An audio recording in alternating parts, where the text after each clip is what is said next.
Good morning. I am Hidalgo County Judge Richard F. Cortez. I am the chairman of Hidalgo County Drainage District Number 1. Today's board meeting is being conducted within the parameters of Governor Abbott's suspension of certain open meeting law requirements to the extent necessary to allow for telephonic and video conference meetings in response to this COVID-19 matter. Notice of this meeting has been posted online for at least 72 hours. The board is meeting by the use of Zoom software and telephone transmission, which allows two-way communication for members of the public during public comments. This meeting is being broadcast live online. A recording of the meeting is being made and will be made available to the public at a later date. The time now is 9:31. I call the meeting to order, and we'll begin with a roll call to establish quorum. Good morning, David Fuentes, Precinct 1. Everardo Villarreal, Precinct 3. Richard Cortez, County Judge. That constitutes a quorum. Mr. Cecina, will you please lead us in prayer? Yes, sir, Judge. Good morning, everyone. Let us pray. Father God, we seek your clarity and your peace over all that is occurring in our country today. We know you're with us and for us as we gather to seek your counsel. We continue to pray for the judge and the 4 commissioners that you appointed, Father God, to lead this great county of ours. We pray for our mayors, school board members, city councils, police chiefs, district attorneys, sheriff, judges, and all who serve our local communities. Strengthen them with your wisdom and grace for the heavy burdens they carry, Father God. May they manage their teams and projects with love. Keep their hearts pure and their eyes turned toward your face as they work in the best interest of people they are called to serve.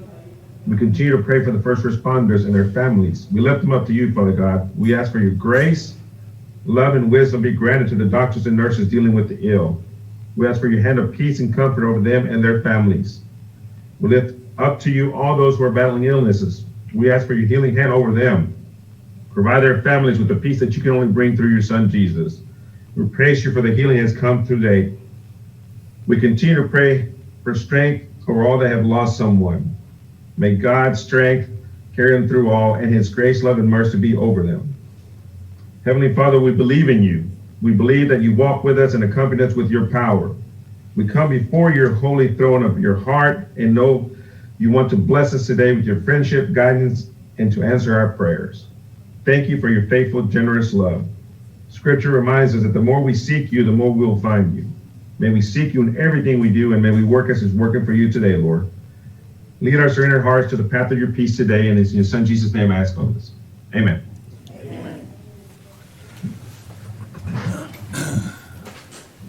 Do we have someone sign up for open forum? Mr. Magnus, do we have anyone signed up? We have 0 participants. Thank you, sir. No, none? None. Okay. Next item is approval of the consent agenda. Motion to approve? Yes, sir. Second. All in favor say aye. Aye. Aye. Motion carries. Next item, 5A. Yes, sir. 5A, approval to enter into contribution and aid of construction agreement for the distribution service with AEP Texas. Authorized general manager to execute agreements in subsequent forms subject to legal review. This is an extension of a service line as part of our Rainbow Drain when it was relocated, so we ask approval. Motion to approve. Second. All in favor say aye. Aye. Aye. Motion carries. Approval of the issue payment upon receipt of invoice AEP, which the total is $20,971.95. So moved. We ask for your approval. Second. All in favor say aye. Aye. Motion carries. Thank you. 5B, requesting approval to purchase 2 John Deere 6145M 4-wheel drive tractors with attached boom mowers from Tiger Corporation through the Hidalgo County Drainage District 1 membership participation with Buy Board Award Contract 611-20 in total amount of $399,730, subject to compliance with House Bill 1295. So moved. Second. All in favor say aye. Aye. Aye. Motion carries. Thank you. Item C, requesting approval to purchase the following vehicles from Silsby Ford Inc. through the district membership participation through Goodbye Purchasing Cooperative Contract number 21-8F000 in the total amount of $246,815, including the freight, subject to compliance House Bill 1295. 1, 2022 Ford 350 chassis only regular cab 4-wheel drive. 2, 2022 Ford F250 regular cab 4-wheel drive. And 5, 2022 Ford F250 regular cab. So moved. Second. All in favor say aye. Aye. Aye. Motion carries. Thank you. All the items that I've read here have been budgeted from the previous year. Item D, presentation of the bids received for the purpose of award to the responsible multiple vendors meeting specifications and requirements with approval to execute contract RFP number ACDD 12101208004 ESZ. Storm drain pipes and related items subject to legal review and compliance House Code 1295 as follows. A, Core and Main LP. B, Rio Valley Pipe LLC. DBA Kappa. C, Act Pipe and Supply. And D, Iowa Works Pipe and Supply. Request approval. Motion to approve. Second. All in favor say aye. Aye. Aye. Motion carries. Thank you. 6A, one, approval to reimburse Hidalgo County Precinct Number 4, $85,443.70 for work completed the South Main Drain for pay periods 9 through 12, as approved by the Hidalgo County Auditor's Office. You want to go to the other two? Yes, sir. Thank you. Item 2, approval to application payment number 7 in the amount of $27.60 from Science Brothers Construction pertaining to construction contract ACDD 119-074-1126. And item 3, approval of application number 5 in the amount of $42,663.44 from Council Enterprises pertaining to construction contract ACDD 120-009-0707. Recommend approval. Motion to approve. Second. We have a motion to approve items 6A, 1, 2, and 3. All in favor say aye. Aye. Motion carries. Thank you. 6B, requesting approval of closing documents parcel 24-E15 as it relates to project 24, the 2018 Drainage Bond Program, Mile 9 and FM 1015 project, and authority from the chairman of the board execute documents pending final legal review. So moved. Second. All in favor say aye. Aye. Motion carries. 6C, requesting approval of closing documents parcel 26-5 as it relates to project 26, 2018 Drainage Bond Program, Mission Lateral Drainage Project, and authority for the chairman of the board to execute documents subject to final legal review. Motion to approve. Second. All in favor say aye. Aye. Motion carries. We do have a closed session item pursuant to 551 of the Government Code. We'll be retired to closed session to discuss items listed under Code Section 551.072, 501.074. So moved. May I have a motion to do so? Second. We have a motion and a second to retire to closed session. All in favor say aye. Aye. Motion carries.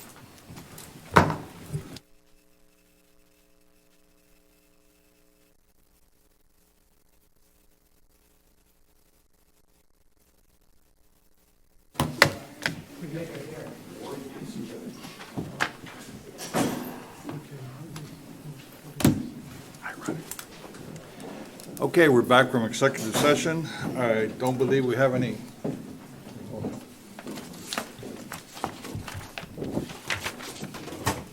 We're back from closed session. I don't believe we have any action items. Is that correct, Ivan? That's correct, Judge. Okay.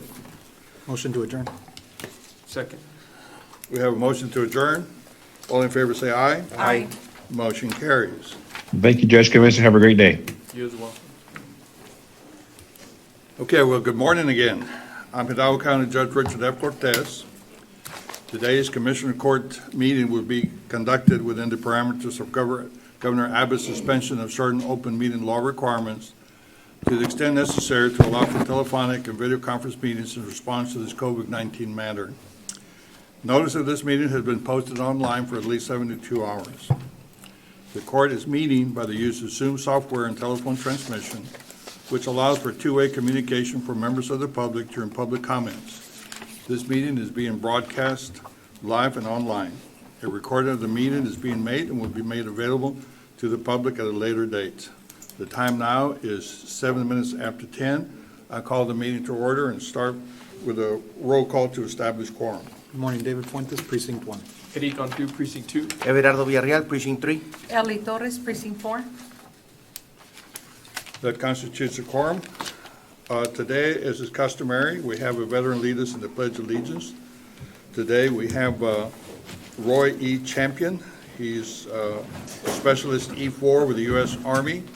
He's got several campaign medals for serving in Iraq and serving also as a National Defense Medal of Global War and Terrorism and a whole bunch of other stuff. He's also he's also served in the U.S. Army for 3 tours, including, of course, Iraq and Afghanistan. He's also received a degree from UTRGV in biology and environmental science, so we're very proud of this veteran. If you could please lead us in the Pledge of Allegiance. Attention, right, face. I pledge allegiance to the flag of the United States of America and to the republic for which it stands, one nation, under God, indivisible, with liberty and justice for all. Left, face. Dismissed. Thank you. Also today, we have the very Honorable Judge Tijerina leading us in today's prayer. He is a justice in our appellate court here in Edinburgh. Thank you, Judge and Commissioners. Thank you for having me here today. Those online and here present, if you join me in prayer. Heavenly Father, thank you. Thank you for all the things you have blessed us with. Thank you for this great nation and state, this beautiful community of Hidalgo County. Thank you for giving us those who are willing to serve. Thank you for our leadership and those in the public who participate in local government that make our community a better place. Thank you for your unconditional love, even though sometimes we feel undeserving.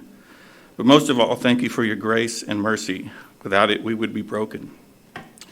Father, we need you. Undoubtedly, we live in difficult and challenging times. However, we know that all things are possible through you.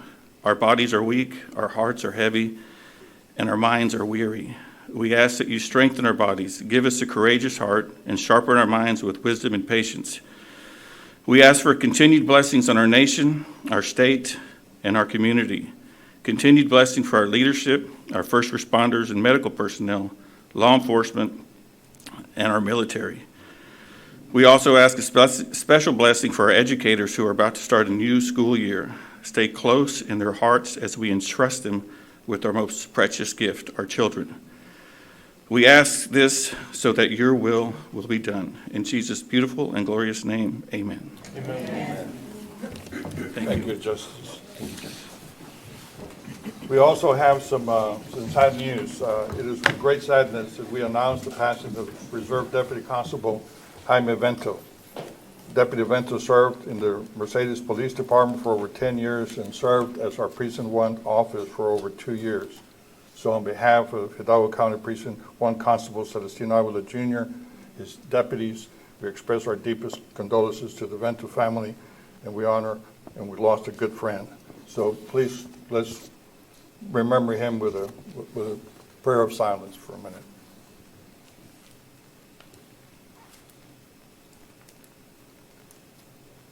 Thank you very much. The Vento family would appreciate that. Okay.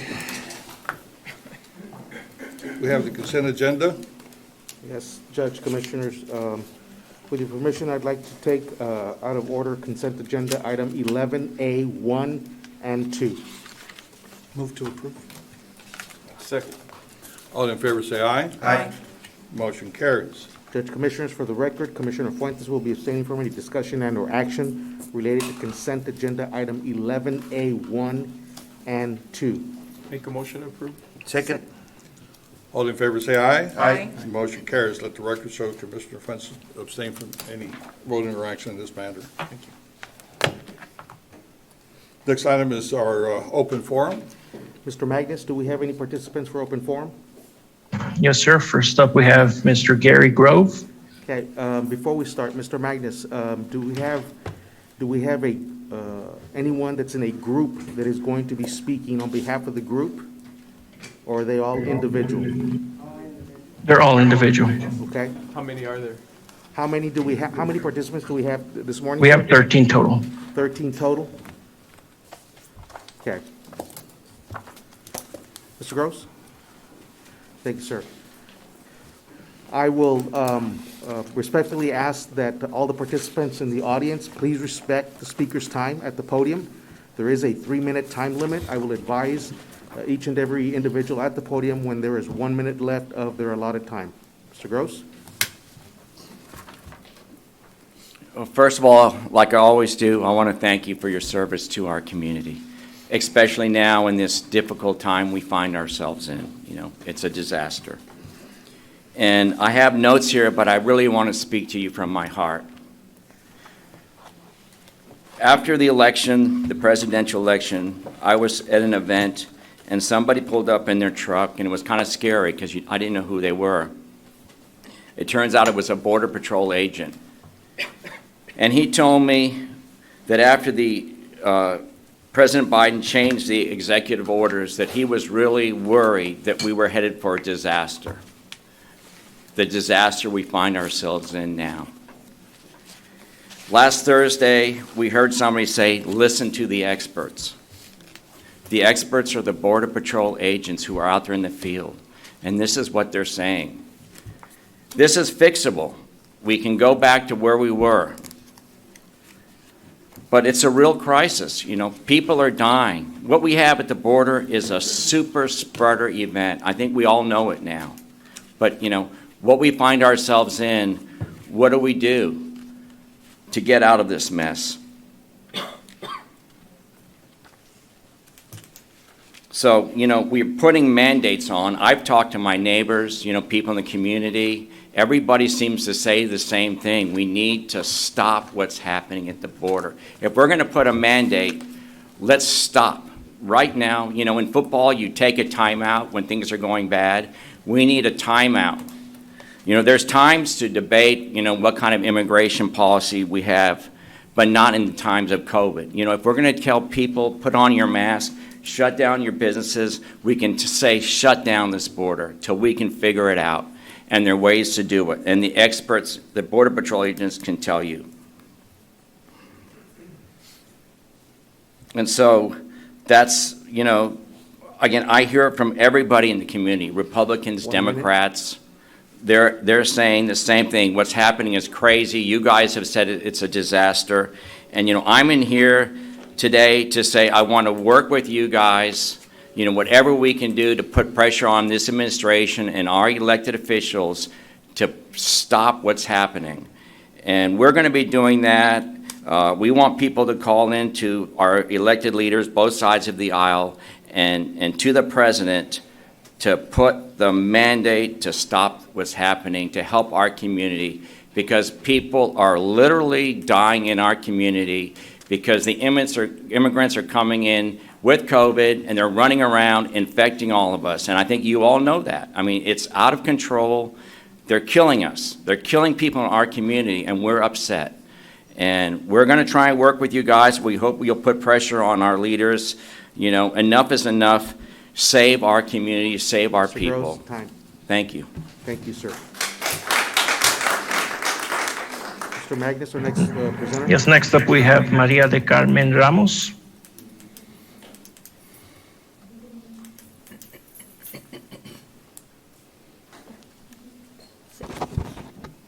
Muy buenos días, comisionado.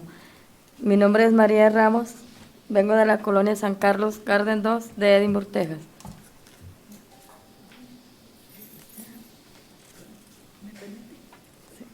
Good morning, Commissioner. My name is Maria Ramos. I'm coming from the Colonia San Carlos, number 2, in Edinburgh, Texas. Bueno, comisionada Torres, venimos de pedirle de favor que si nos puede ir a visitar a nuestra colonia y San Carlos, porque ahora con tanta lluvia se estanca mucho el drenaje.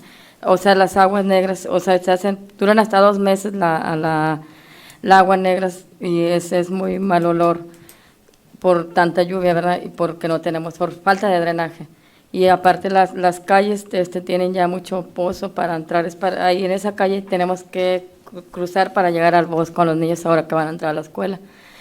Y o sea, es por nuestros niños, ¿verdad? Para, más que nada, y por tanto zancudo que hay, se estanca, y es por parte, como son enfrente de la colonia de nosotros, pero es parte del condado donde se estanca tanta agua. Y aparte hay como unos olores, porque está una de gas, también hay muchos olores y le está afectando a nuestros niños con las alergias. Entonces queremos pedirles el favor si podían ir a visitarnos a nuestra colonia.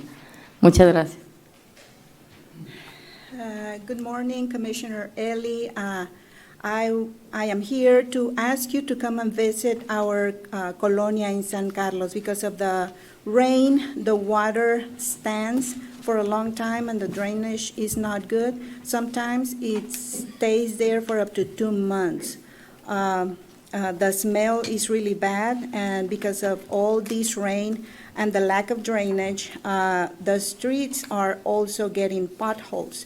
And that is the street that we used to, now that the kids are going back to school, that is the street that we have to go across. And also the mosquitoes. This is part of the county, and there is also gas. The gas is over there, and it is affecting our children as well with allergies. Bueno, muchas gracias antemano a todos ustedes, muchas gracias y esperamos con su apoyo. Muchas gracias. Thank you very much to all of you, and we expect your support. Thank you. Mr. Magnus, our next presenter. Next up, we have Jacqueline Baez.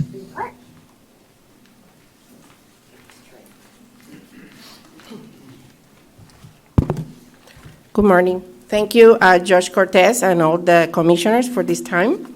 My name is Jacqueline Baez. I'm from McAllen, Texas, and I'm here to talk about closing the border.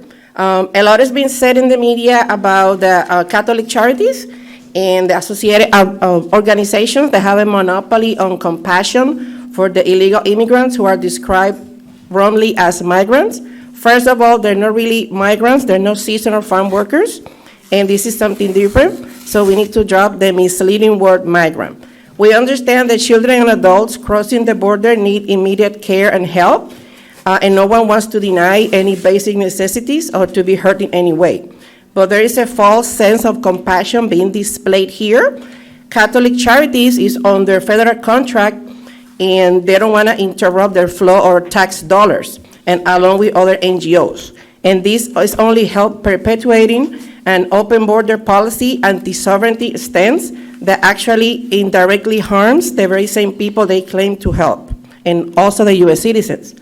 If the Catholic Charities truly wants to help make a difference, they need to act in more regional and international basis and call on the Central American countries and governments and get also full assistance from the government of Mexico, thereby closing the trade route of traffickers, human traffickers, and the exploitation of these people illegally entering the United States. Also, Hidalgo County is enabling this illegal trafficking and playing a role amid also the COVID transmissions that we know is being spread all over the city and the county. And also, to me, my personal opinions, the country that these people are coming from are losing their own workers. So they're making their countries decimate their own economies, and also they're decimating their own cultures. So, and it's also, this is making more money for the human traffickers and the coyotes. So basically, this is enabling a vicious cycle of illegal immigration, and we don't approve of that. Thank you. Thank you. Mr. Magnus, our next presenter. Next up is Ms. Fern McClurdy.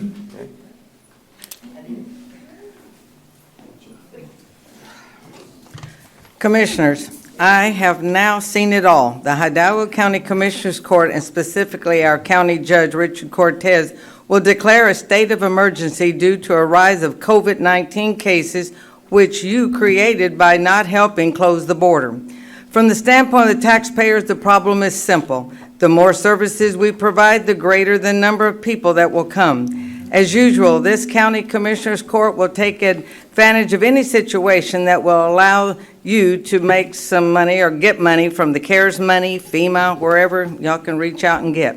If this entire situation is caused by the illegal aliens who are not tested, close the border to all but commercial traffic and let the people wait in Mexico until their court date. Unless the border is closed, the problem will continue to grow, and it is obvious out of control now. What this commission is telling us that you can make us wear masks, close our schools, get vaccinated, close non-essential businesses, and shelter in place again. And the most important is to increase our property values, causing us to lose our homes. But you cannot keep foreigners from entering our country and spreading diseases across our land. If this is the platform that you are going to get reelected, I hope it's good luck. This commission continues to build the courthouse, which no one wanted. You send people to Austin to create laws, and now you're trying to get an ambulance company to help another city or possibly one hospital. We are going to advise the voters to directly call you and tell you they will not be voting for you the next time. Judge, your declaration of local state of disaster, I've read it. It talks about releasing an alarming number of illegals into the city of McAllen. It talks about non-governmental organizations. The city of McAllen are overwhelmed with the unanticipated, that's a lie, you knew they were coming, influence of individuals and can no longer feed, house, provide medical attention.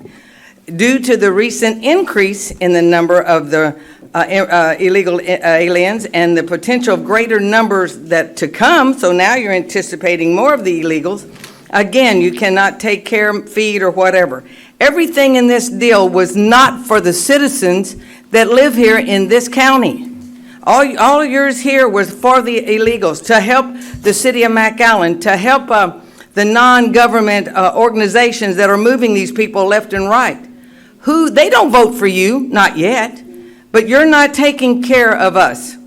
And how's my time, Baldy?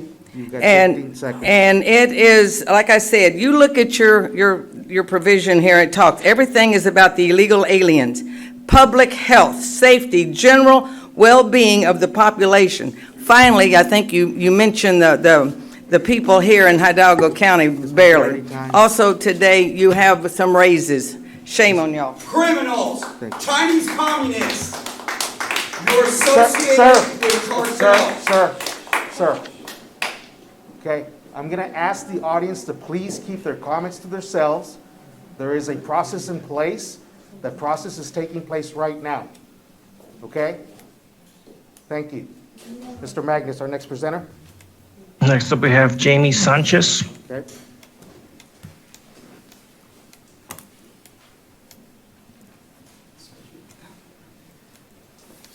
Ms. Sanchez? Ms. Sanchez? Oh, Jim, he had to leave. Oh, Yeah, he okay. had to leave. Our next presenter, Mr. Magnus, thank you.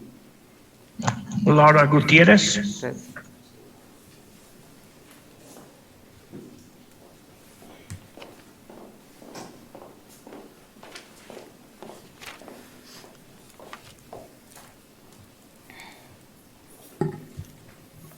Sorry. Good morning. I'm here to tell you that our local government and state governments have failed our schools, and it's time that we put our children first because they are our future. They have suffered enough, and we are not going to accept it anymore. You have created an environment of strict policies that is not good for their development. We will no longer comply with your tyrannical mandates any longer. We're going to take back our God-given liberties and freedoms, and we're going to advocate for our children and our grandchildren, and yours as well. So please stop the fear-mongering. We have been lied to by our local, state, and federal government. When you shut down our schools and forced our children to wear masks, they cause severe harm, spiritually, physically, and mentally. Many studies have proven that children are not at risk of COVID. 99.9% to be exact. They are, however, at risk of bacterial pneumonia, reduction in blood oxygen, severe acne, and anxiety, to name a few. And I have experienced it with my daughter, the anxiety and the stress that everybody has caused on these children. Are you aware that suicides have increased 5-fold these past 18 months because of your negligence? You must end COVID restrictions in our schools and businesses now. You have no right to continue dictatorship. An executive order by the state of Texas removed the mask mandates months ago, yet you insist and promote wearing them, and this only happens in the RGV, and you plan on shutting our schools and our businesses down again. Furthermore, by requiring our children to wear a mask and coercing them to take an experimental and lethal injection that is not approved by the FDA is unlawful, and it must be terminated immediately. It is as unlawful to advertise, it is also unlawful to advise a product unless you possess competent and reliable scientific evidence. We all know this COVID-19 is a hoax. The CDC recently said that the PCR tests, and you can look this up yourself, cannot distinguish between COVID or the flu, and much less the variants. So who is going to show us these evidence? Are you going to show us the evidence? Who is going to show us the clinical trials? Are you? Do you have the proof, or are you just relying on the fake Fauci and the fake news? We are no longer asleep. We are awake, and we're going to fight for our communities. We will no longer be silenced because our freedoms are under attack. And we have family members that have fought wars. They have been in Afghanistan. They have fought for freedoms, and we're not going to let them down. Ms. Gutierrez, time. Thank you. Thank you for listening. Thank you. Mr. Magnus, our next presenter. Next up, we have Antonio Topores.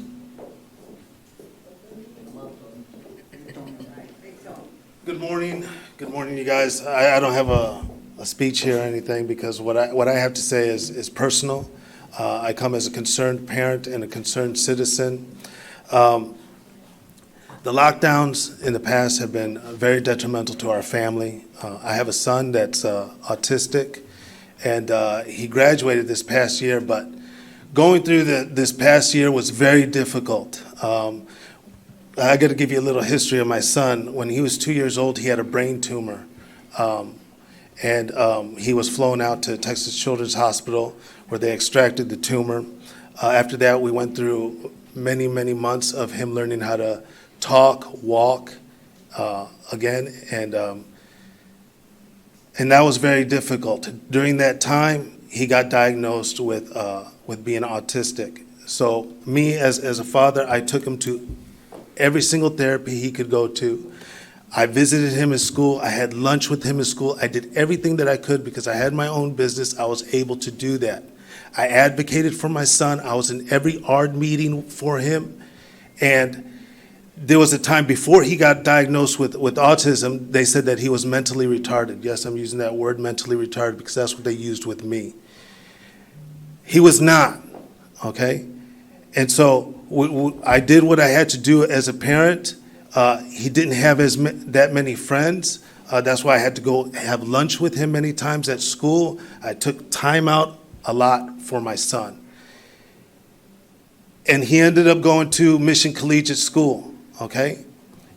I put him in, he was in special ed, and I said, no, we got to put him out, and we put him in through a mainstream schooling. And with the grace of God and with all the therapy that he had, he was able to graduate from Mission Collegiate School. He only had one credit that he didn't have to graduate to have 2 years in college. But anyway, that was the worst time of his life, his senior year. It was the worst time of his life because of COVID, he went into a dark place. You don't understand. He went into a dark place where he had to get counseling. And if my son would have decided to do anything to himself, to harm himself, it would have been the fault of your guys' mandates and the lockdowns. You can't do that. Other kids, there's suicides all over the place. If something like that would have happened to my son, I don't know how it could go on. But you guys got to watch out what you guys do.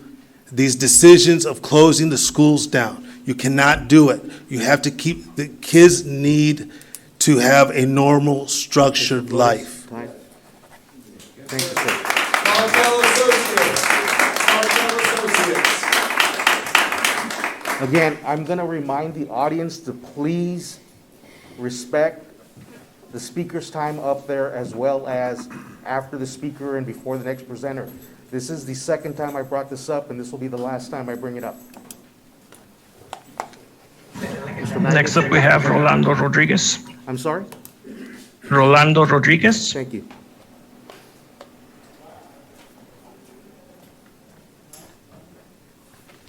Good morning, Commissioners. Good morning, Judge Cortez.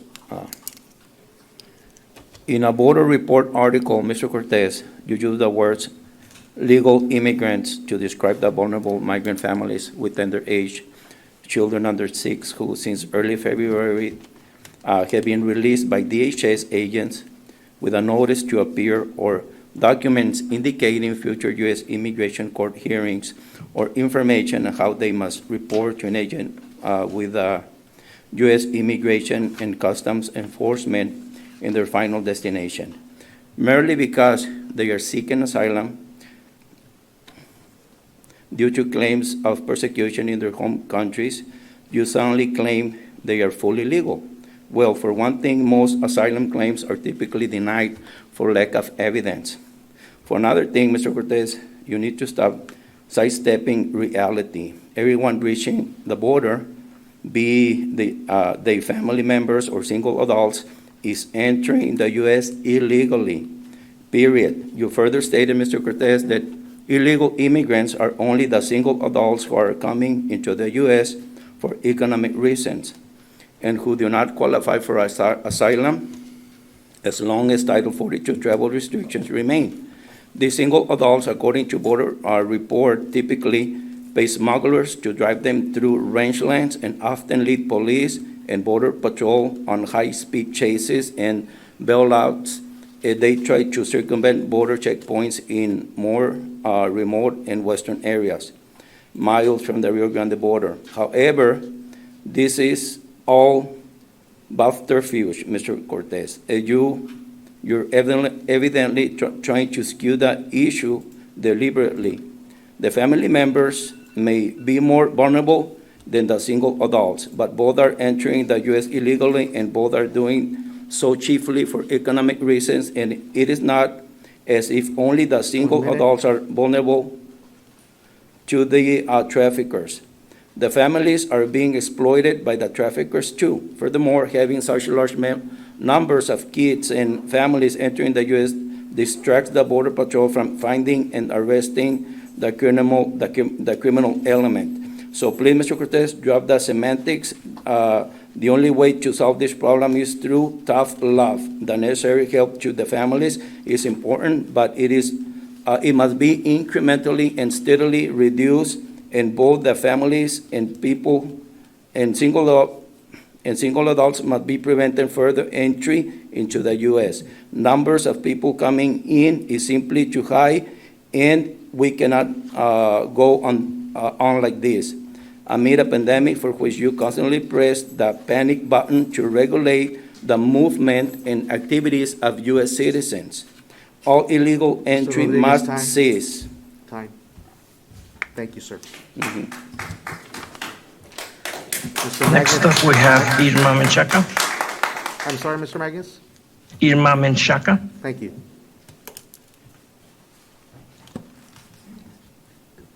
Good morning, Judge Cortez and Hidalgo County Commissioners and attendees here and online. My name is Irma Menchaca, speaking as an individual, and I am a proud Texan. Let's talk about COVID. Earlier on, Hidalgo County was among the strictest places in the Rio Grande Valley and in Texas to enforce lockdowns on residents and on businesses. Many a business owner lost their livelihood or suffered after severe setbacks. Even now, it is virtually impossible for family members to spend final moments with dying loved ones in a hospital or in care facilities, and I've experienced deaths in both places. That, by the way, is a cruel imposition that must be changed. And with all the allegations of the so-called Delta variant, there are strong indications that even stricter controls on U.S. citizens are just around the corner.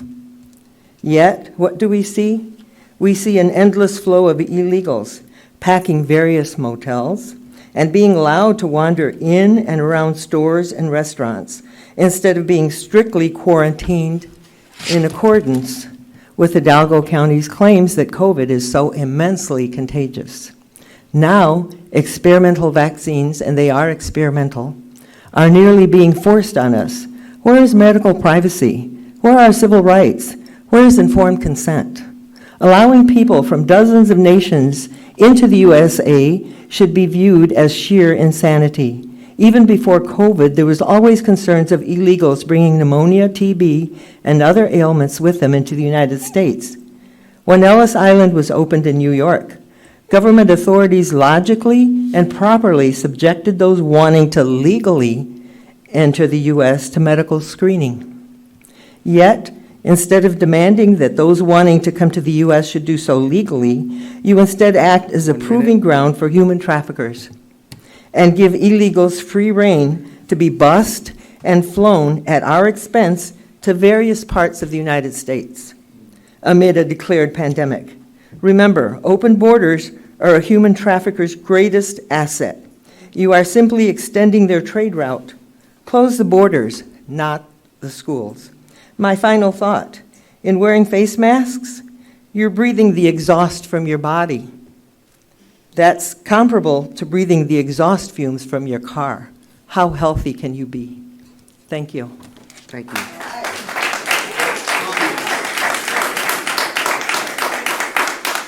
Mr. Magnus, our next presenter. Next up, we have Mario Gamas.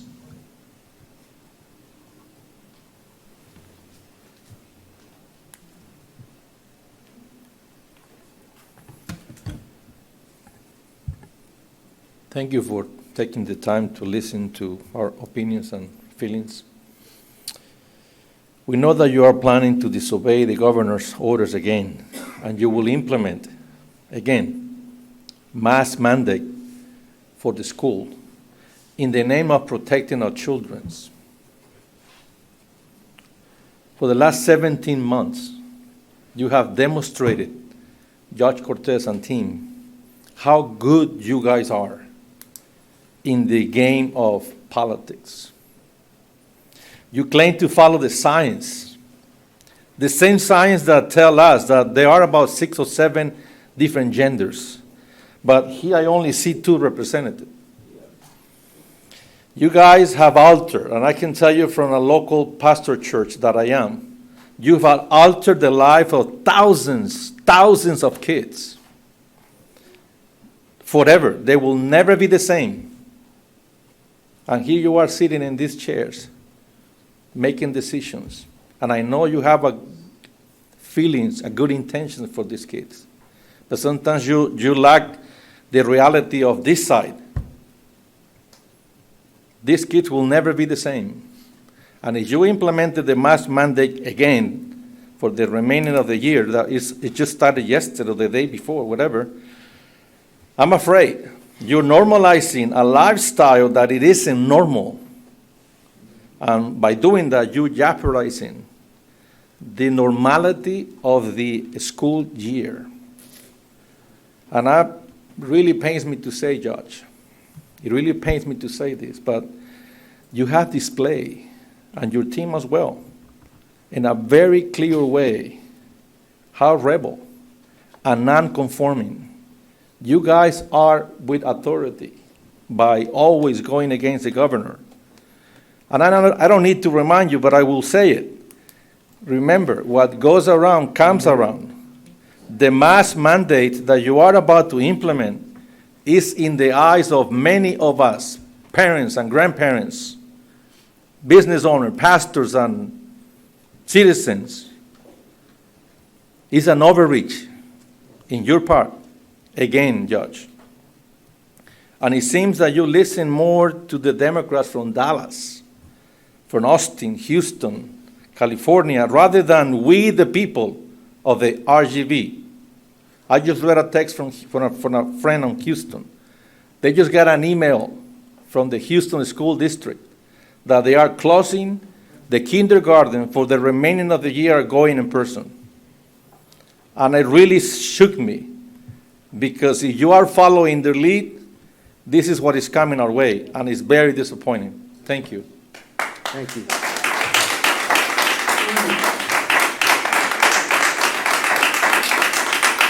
Mr. Magnus, our next presenter. Next up, we have Arthur Flores.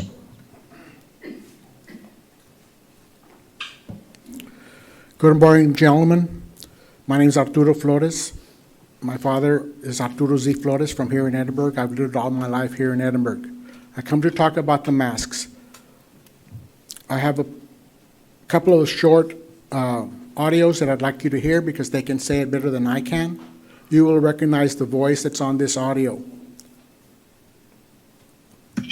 Along very well with Anthony, but he did say, don't wear masks. He did say, as you know, this is not going to be a problem. People should not be walking around with masks. You're sure of it? Because people are listening really closely to this. Right now, people should not be walking. There's no reason to be walking around with a mask. When you're in the middle of an outbreak, wearing a mask might make people feel a little bit better, and it might even block a droplet, but it's not providing the perfect protection that people think that it is. People wearing masks. And it goes on and on. That, I'm sorry. The next audio is more compelling, and I can say the words. I went around Edinburgh Mission far to look for what these boxes of masks say.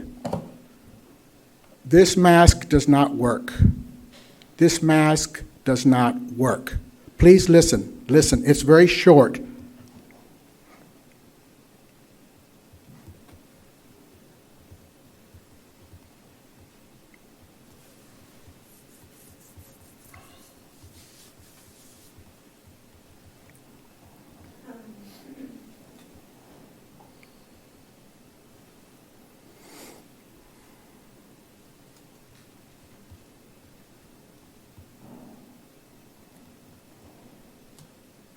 I wanted to read to you from the face mask box from Costco. It says, these masks do not eliminate the risk of contracting any disease or infection, nor do they reduce the risk of illness or death. It says it right on the box. I mean, please, there has to be a reason that you decide to use these. And if it says right on the box that they don't do what you guys want them to do, then there's no reason to be putting them on the face of our kids.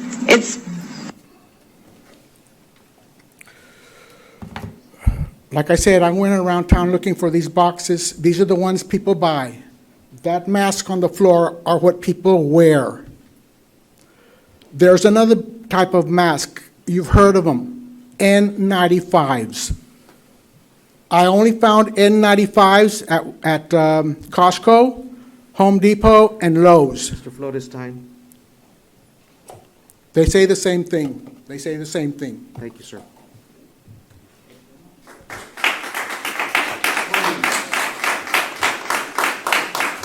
Mr. Magnus, our next presenter. Yes. Next up, we have Jason Mangum.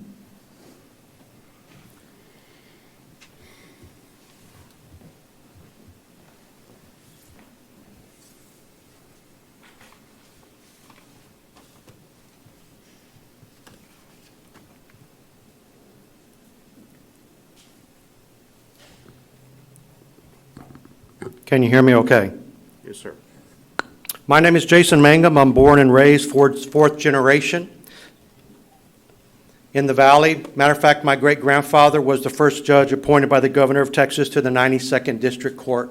And I'm here to say he would be rolling in his grave. I wonder what our founders, I'm sitting here watching these men up here, what they would be saying about this court today.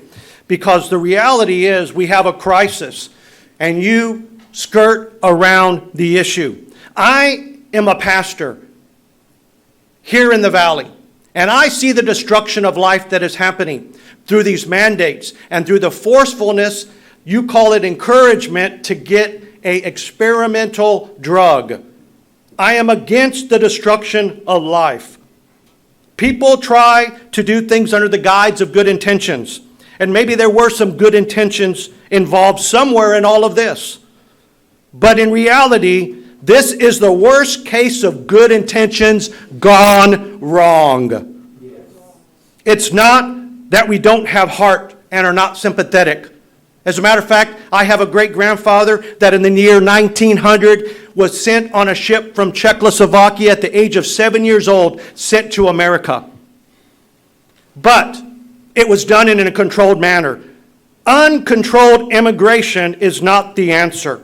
The problem isn't fixed, and if it's not fixed now, the border, with the board being closed and illegal entry into our sovereign nation and the state is stopped, we will soon be without a nation and without a community. We will not have peaceful lives, healthy lives, economical and sociable, stable lives.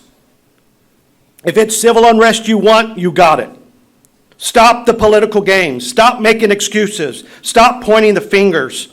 Stop incentivizing lawlessness. 1 minute. These desperate people are going to be indebted to the government, and they are indebted to the cartel, but then what's the difference nowadays? You want to mandate something, mandate stopping the illegal crossings.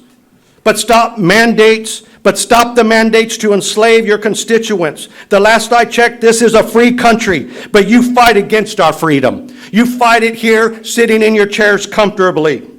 What's next? Mandating abortions? Mandating sex change? It must stop, and it must stop now. And I wonder how many of you all voted for Biden. So why don't you call your compadre and tell him, get to work. He needs to stop this nonsense, and you need to twist his ear as hard as you can and as relentlessly as you can. Have you forgotten who you represent? You represent us. You represent the valley. Stop messing around. Time, sir. Thank you very much. Thank you. And God bless. Mr. Magnus, our next presenter. Lastly, we have Veronica Antiveros.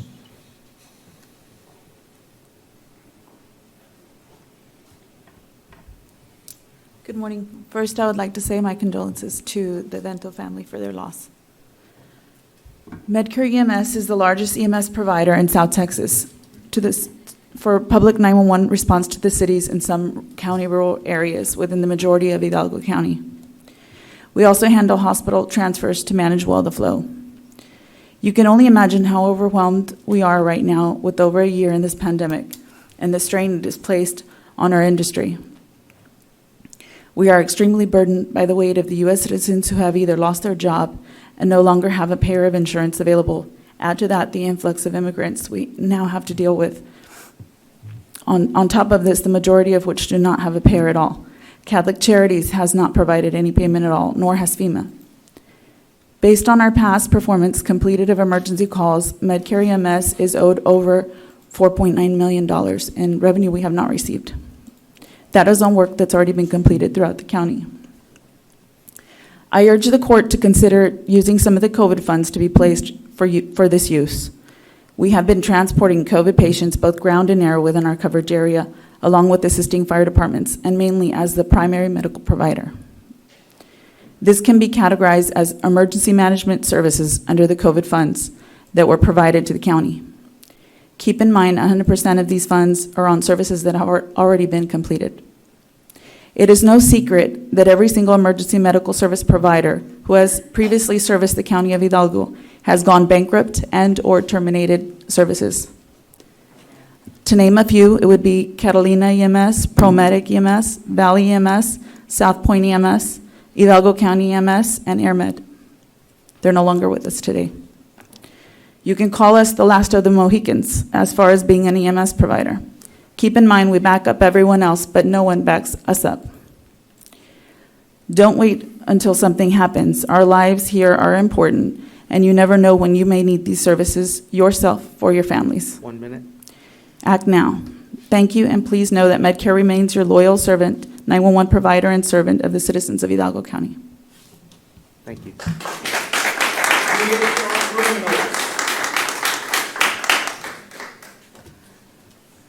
Mr. Magnus?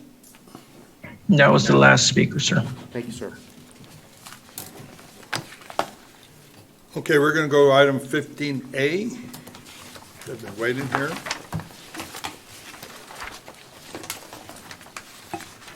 Fifteen A is introduction of the Hidalgo County 4-H ambassadors.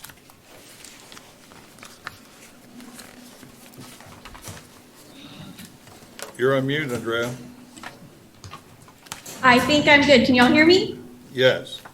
Good morning, Judge and Commissioners. Thank you so much for having us today. I am Andrea Valdez, County Extension Agent, Texas A&M AgriLife Extension Service, and we are here today to introduce our three groups of our 4-H, Hidalgo County 4-H leaders.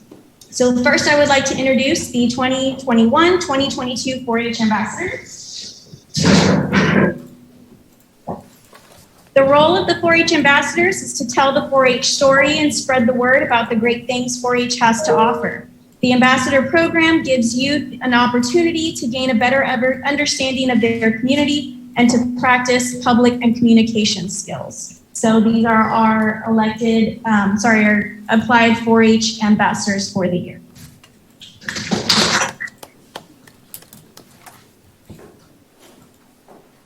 Next, we have our Hidalgo County 4-H County Council.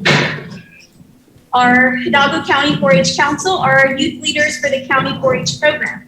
They are elected to their positions by their peers. They meet once a month to plan county 4-H events and discuss 4-H business on behalf of and for the youth. And next, we have a special group of ambassadors. They are the Healthy Texas Youth Ambassadors. The Hidalgo County Healthy Texas Ambassadors are a group of carefully selected youth that represent Hidalgo County Healthy Texas programs that focus on food, nutrition, health, and wellness. They are trained on food safety, nutrition, and more. They help to educate their peers on how to live healthier lives. So thank y'all so much for having all of our 4-Hers. We wanted to introduce them for this year to the court.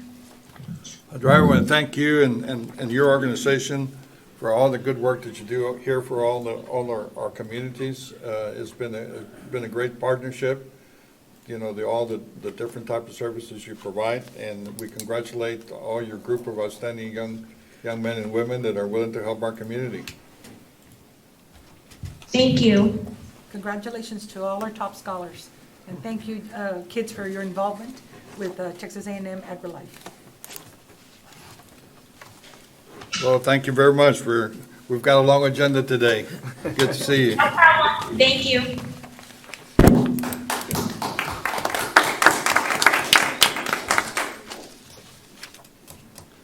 Next item is the item 6A, the presentation discussion whether we want to continue with the local state of disaster declaration that I made 7 days ago.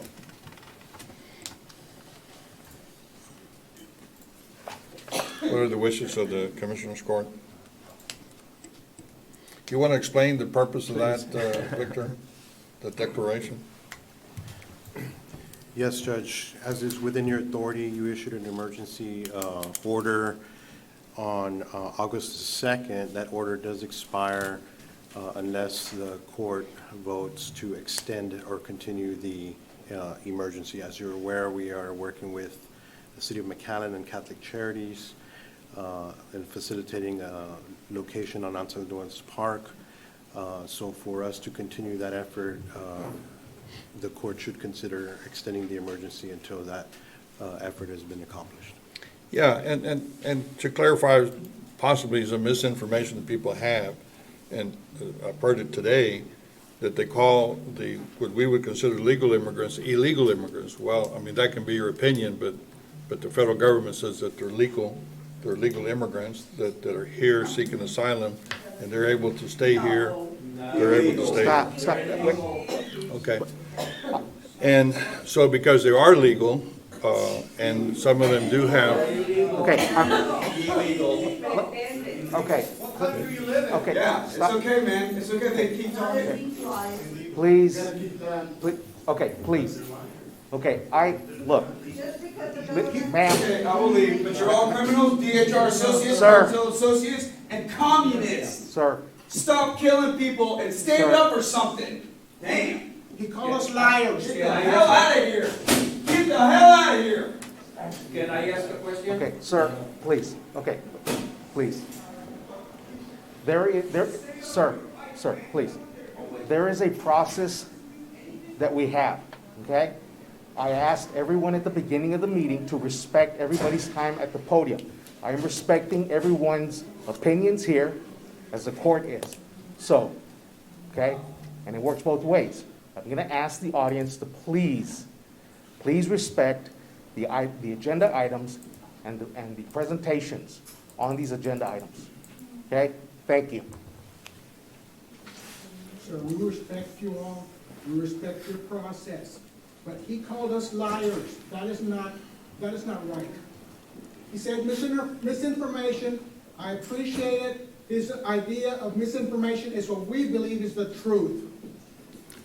I believe you had your chance to discuss it. I'm going to continue to conduct this meeting.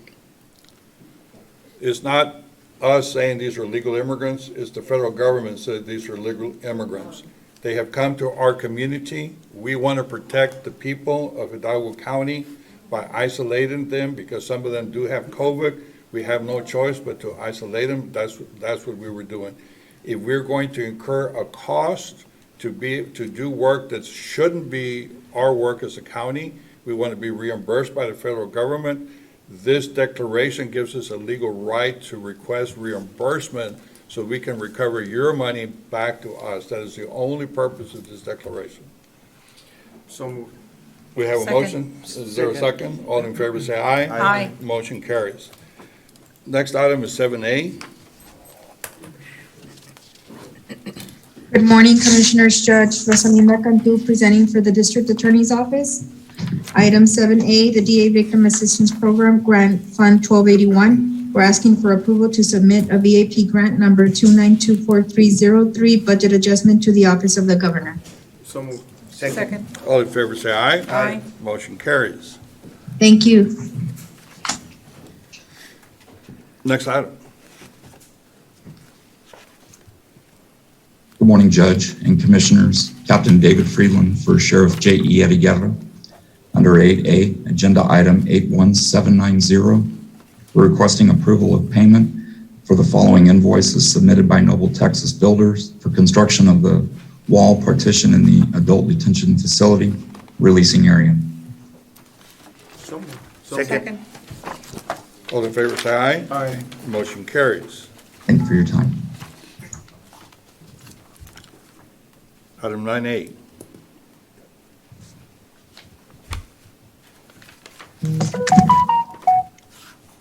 Yes, good morning.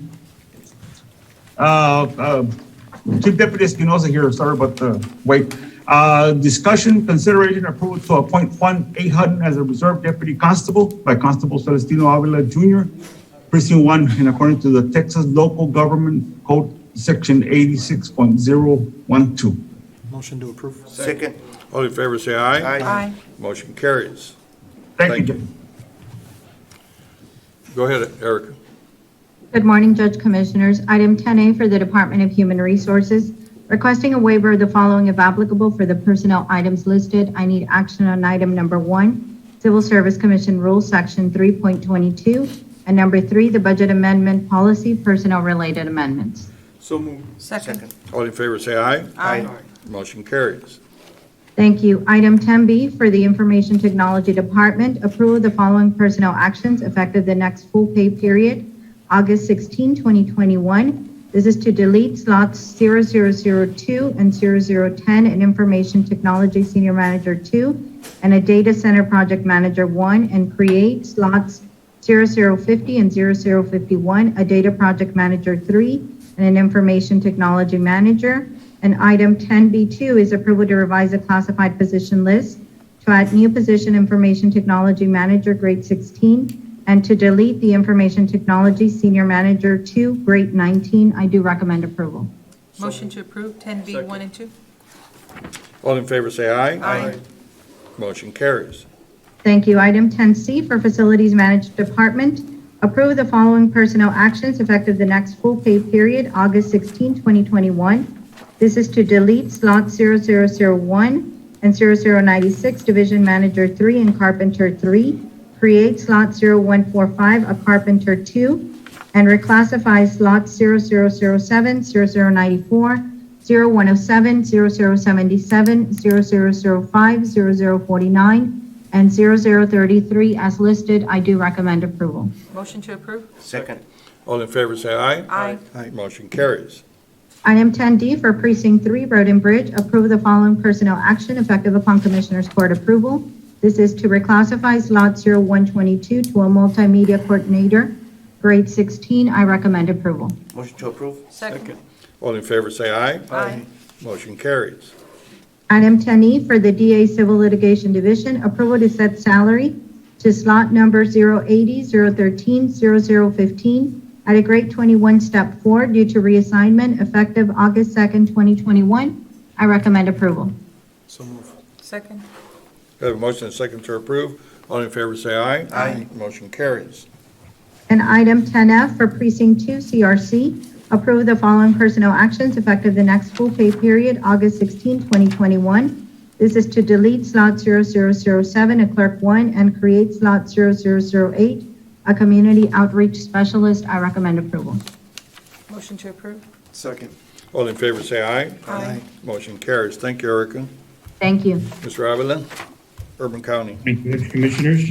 For item 11A, the Hidalgo County Urban County Program request approval by the Texas Emergency Mortgage Assistance Program, memo of understanding agreement with Hidalgo County Community Service Agency in the amount of $495,000, subject to legal review.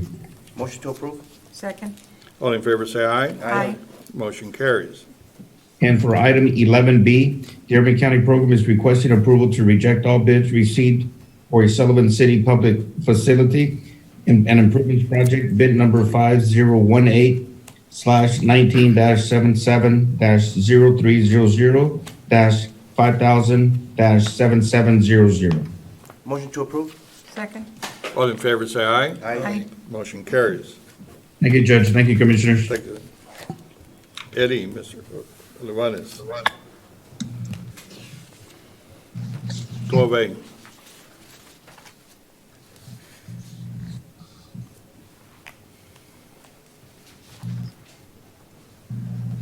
You're next, Mr. Olivares. Oh, very good. Thank you, sir. I'm sorry. I was adjusting my tie here. Sorry. We have several items on here today, sir. We have item A is requesting approval to deobligate the amount of $29,978.20 due to an adjustment to the Medicaid administrative claim and financial report for the quarter of April to June of 2020, sir. This is a $29,000 adjustment. We worked with the budget office on this adjustment, sir. Motion to approve? Second. We have a motion and a second to approve. All in favor, say aye. Aye. Motion carries.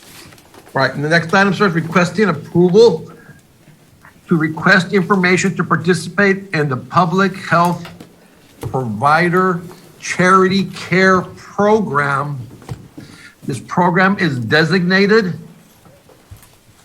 to allow qualified providers to receive reimbursement for cost of delivery of healthcare services when those costs are not reimbursed by another source. The program is authorized under 1115 waiver. This particular 1115 waiver, sir, involves working closely with CMS, and is real similar to what we've done with the hospitals in the past, where we look at all our uncompensated care to our county clinics, and then we submit to the federal government for a match to recoup some of that funding. This is a new program that CMS is looking at in the near future, and we're asking to help participate in this and get involved with this program to see if we qualify for it. And there might be opportunity to obtain funding for uncompensated care services that we provide through our clinic. Motion to approve? Second. Have a motion and a second to approve. All in favor, say aye. Aye. Motion carries. Item C is approval to submit a budget revision to realign funds in the COVID-19 vaccination grant program. So moved. And item 2 is approval to submit a budget revision to realign funds in the corrections. Item 1, sir, for voting. Motion approved C1 and 2? Second. We have a motion and a second to approve C1 and 2. All in favor, say aye. Aye. Motion carries. Thank you very Item much, 2 Mr. is to Olivares. submit budget revision to alignment for funds in TB state programs. That's for the record. I'll let you read it. Thank you, sir. We were approved already. Thank you. Mr. Longoria, item 13A. Good morning. Good morning, Judge, Commissioners. Jaime Longoria with the Hidalgo County Community Service Agency. Item 1 is discussion, consideration, and possible action to amend the signature document, contract number HHS 0008711-00040, by adding to the contract, resulting in a total not to exceed contract amount of $20,374.44 with the Health and Human Services Commission for the Senior Corps Grant Program. Item 2, if I may, you can take them together. I would hope is authorization for Jaime Longoria to electronically sign any and all pertinent documents. Motion to approve. Second. All in favor, say aye. Aye. Motion carries. Item B is discussion, consideration, and possible action to amend signature document, contract number HHS 0008711-00011, by adding to the contract, resulting in a total not to exceed contract amount of $106,057.41 with the Health and Human Services Commission for the Senior Corps Grants Program. And item 2 is authorization for Jaime Longoria to electronically sign any and all pertinent documents. Motion to approve. Second. All in favor, say aye. Aye. Motion carries. Item C is discussion, consideration, and possible action to amend the signature document, contract number HHS 0008711-00030, by adding to the contract, resulting in a total not to exceed contract amount of $17,377.44 with the Health and Human Services Commission for the Senior Corps Grant Program. And item 2 is authorization for Jaime Longoria to electronically sign any and all pertinent documents. Motion to approve. Second. All in favor, say aye. Aye. Motion carries. Item D, Judge and Commissioners, just a little background. We had presented previously a CSBG amendment, and this item is going to be to rescind that action that was taken, and then I'll be submitting an amendment in the following agenda item. So item 1 is discussion, consideration, and possible action to rescind agenda item 81612, presented on July 13, 2021, for approval to submit amendment number 2 for the Community Services Block Grant budget for program year 2021. Move for approval. Second. All in favor, say aye. Aye. Motion carries. I apologize to the court, Judge. What happened was there was actually, the amount was a little different. There was a $78,559 difference. The good news is that was, we need to add that amount to the subsequent amendment. We were working off of an old contract amount. So the new contract is item 2, discussion, consideration, and possible action to approve amendment number 2 for the Community Services Block Grant Contract number 612-100-00346 to include additional funding in the amount of $78,559 for a final contract amount of $1,757,306. Motion to approve. Second. We have a motion and second to approve. All in favor, say aye. Aye. Motion carries. Is time of the essence on this next item, Jaime? Yes, sir, it is. We have a deadline of the 15th, Judge. Okay? We could, Because it want me to wasn't proceed? attached over the weekend. I haven't had an opportunity to really review it, but go ahead. Judge, it is in draft form, and what we could do is, the 5 findings are probably the key, and that's one thing I do need to present. The rest of the document itself is, we could still work on the actual writing of the document, but the key findings are the things that I need to submit by the 15th of this month, sir. So it's discussion, consideration, and possible action to accept the 2021 Community Needs Assessment. Judge, Commissioners, every 3 years, the Hidalgo County Community Service Agency, as a condition for receiving the Community Services Block Grant funds, we have to undertake a process that's called our Community Needs Assessment. That process is wide-ranging in terms of talking to families and talking to the community about the needs of the low-income families in Hidalgo County. This is since I've been here, this will be the third document that we will have put together. And we did hire an outside consultant, Mr. Paul Basaldua, and he'll fill you in on some of the details and some of the things, some of the activities that we undertook to come up with the findings in this document. Judge, Commissioners, Paul Basaldua for the record. At this time, I'd like to go over the process that we took in order to compile the data for this needs assessment. We started off by collecting over 450 surveys from agencies such as the Community Service Agency, the Hidalgo County Health Department. We traveled to different outdoor pulgas, adult daycare centers in order to obtain those surveys. To be compliant with the state guidelines, we also met with non-for-profit organizations, local businesses. We also had some interviews with the Commissioner's Court. One of the Commissioner's Court members responded via survey. The others were live interviews. Secondly, we started to work with the actual Community Service Agency staff.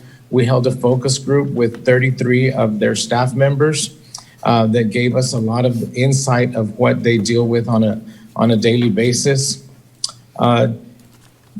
To comply with other factors, we had community meetings at the Mission Food Pantry. We also had a community meeting at the Hidalgo County Community Center in Hidalgo, Texas. That was with the city of Hidalgo. The previous one was with the city of Mission. We also held 2 small focus groups with the LGBTQ community and single mothers. And that was what gave us our findings, and we analyzed the data and produced the top 5 needs in Hidalgo County. Mr. Basaldua. Mr. Judge, Basaldua. part of the process also, Jaime. Judge, that Mr. Jaime. Basaldua didn't mention was we also did Mr. a... Valde, can you hold off for just a moment? Valde wants Yes, sir. to say something. Judge, Commissioners, with your permission, I'm going to ask that the court recess Commissioners Court, open the workshop, and then recess the workshop and come back to Commissioners Court so we can be in compliance with our posting. Now, I have a motion to recess the Commissioners Court meeting. Second. All in favor, say aye. Aye. Motion carries. Carries. May I have a motion to reconvene the City Commission meeting? Motion made. Second. All in favor, say aye. Aye. Motion carries. We're back. Go ahead, Mr. Longoria. Thank you, Judge.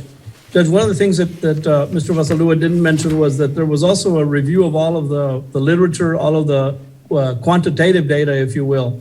Those were the numbers provided by the U.S. Census Bureau, by the Workforce Solutions, Texas Workforce Commission, Annie Casey Foundation, just various sources of demographic information that gave us a picture of the low-income community in Hidalgo County. When it comes to those findings, there were no real surprises. You know, we found that still about a third of the population in Hidalgo County lives below the federal poverty line. We still found that about 40% of children live in poverty in Hidalgo County and struggle every day with poverty. We also found that when it comes to seniors, there's about 1 in every 4 seniors is living below the federal poverty line in Hidalgo County. There is some good news, and the good news was that when it comes to the graduation rate in Hidalgo County, our partners in the school systems and our educational system is doing a good job. They're actually above the federal trend in terms of graduating kids and getting them post high school, out of high school. So it was kind of a mixed bag when it came to those. I will tell you that after we put the qualitative information, the surveys, the focus groups, all of the findings with all of the conversations that we had with families that are living in poverty, together with the quantitative data, we came up with what we call the top 5 needs. And that's the purpose of the survey, is to come up with the needs, the top 5 needs for families in Hidalgo County. And these are not going to be real shockers to anyone who's in our business. Number 1, first and foremost, was the lack of affordable housing. We found that families really struggle to put together a home that's safe, and and we see that every time that there's a windstorm or a significant rain event, we find families that are struggling to find shelter and worried about whether the structure that they live in is actually going to hold up and serve them well. We also found number 2 was lack of job skills that are necessary for better wages. We have to do a better job in Hidalgo County of providing information to families and providing programs that will train folks and getting them better job skills so they can get better jobs and ultimately get above that federal poverty threshold. The third finding is something that we actually came across in the last survey as well. We need to pay better attention to the underserved populations in our community. This is really a catch-all for all of the subgroups that we're all familiar with. We have what we consider post-teen parents. These are folks that while they may be in school and single moms or moms that are still in high school, they become parents, unfortunately, and it really is a difficult struggle for them. But nonetheless, the school system really supports them while they're still in school. But once they're out of school, then it really becomes a challenge for those young parents to get ahead and to have and to create a way of life that's above the federal poverty threshold. We also talked about another subpopulation of the DACA students, the DACA residents that are still in kind of in limbo and that are struggling every day to put food on the table and to do well in life. Veterans is another group. Veterans struggle with a lot of issues that are unique to veterans, and we need to do a better job of partnering with organizations that bring services to veterans. Migrants, we're talking about folks who may travel up north to tend to the crops and to the harvests of our nation. Those families are still struggling with transportation needs and those kinds of things.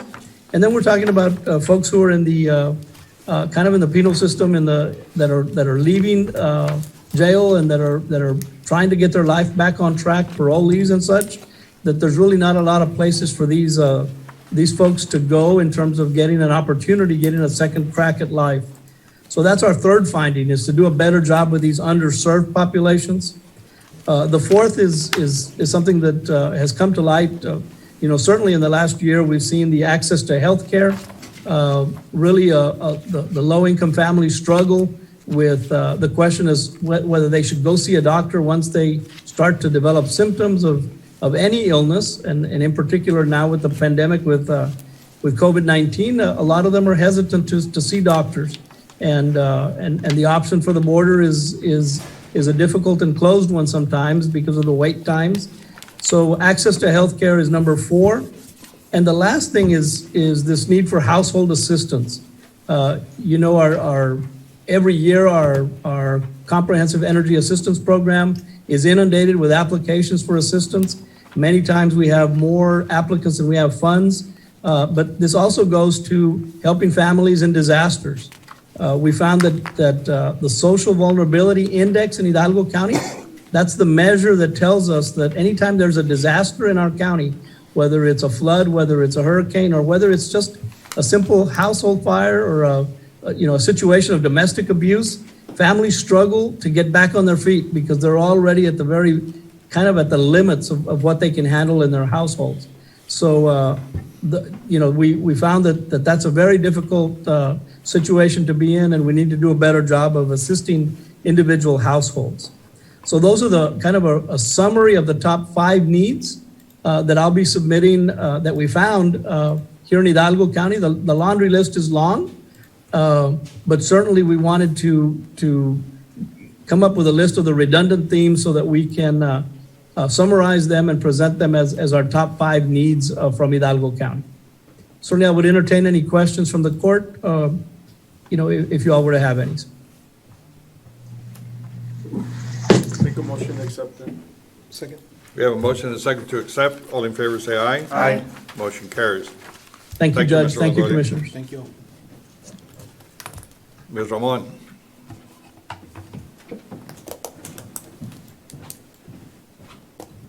Hi, Judge. Hilda Salinas here, and Commissioners. Hilda Salinas here in place of Ms. Yvonne Ramon. She could not be here today. I'll be reciting and doing the agenda today. I'll begin with the election updates. The last day to register to vote in the November 2021 constitutional amendment election is Monday, October 4th. We encourage everyone who has not registered to vote to register by this deadline in order to participate in the upcoming election. Also, early voting begins on Monday, October 18th and will run through Friday, October 29th. Election day is Tuesday, November 2nd.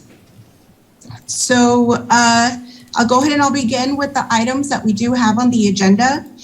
Item number 2 is discussion, consideration, and authority for the county judge to order the November 2nd, 2021 general election. The constitutional amendment election is ordered by the governor. However, of course, Commissioners Court should also complete the local order just to make sure that all the required actions are completed. So moved. Second. All in favor, say aye. Aye. Motion carries. Okay, thank you. Also, item number 3, pursuant to Texas Constitution, Article 3, Section 52, requesting acceptance and approval of public purpose for the purchase of miscellaneous items, printed materials, supplies, and other related items for election outreach campaigns to promote, educate, and inform the voters of Hidalgo County. This will include outreach for events such as naturalization ceremonies, national voter registration activities, and ongoing voter registration events. Motion to approve. Second. We have a motion and a second to approve. All in favor, say aye. Aye. Motion carries. Okay. Item number 4, a discussion and approval of appointment of Democratic presiding election judges and alternate election judges for the August 1st, 2021 through July 31st, 2023 term. This list is provided by the Democratic Party chair, and it provides the Elections Department an opportunity to have more or less a pool of judges to be able to assign and have them administer the election at the polling locations. You recommend approval? Second. Do you recommend approval, Ms. Salinas? Yes. This is something that we do need to have approved as per the Constitution. I have it right here. One moment. No, I'll follow you. I'll second. We have a motion and a second to approve. All in The Texas favor- Constitution. Yes. Okay. Well, Item number 5, discussion and hold approval on. of appointment. Hey, hold on just a minute. Hold on. We have a I'm motion. sorry? Could you please hold for just a moment? Yes, sir. We have a motion and a second to approve the list. All in favor, say aye. Aye. Motion carries. Go ahead. Okay.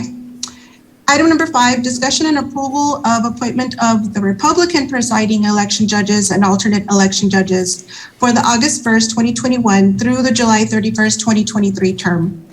Motion to approve? Second. We have a motion and a second to approve. All in favor, say aye. Aye. Motion carries. Okay, thank you. We do have one more item. It is item 81886, Fiscal Year 2021 Elections, Chapter 19.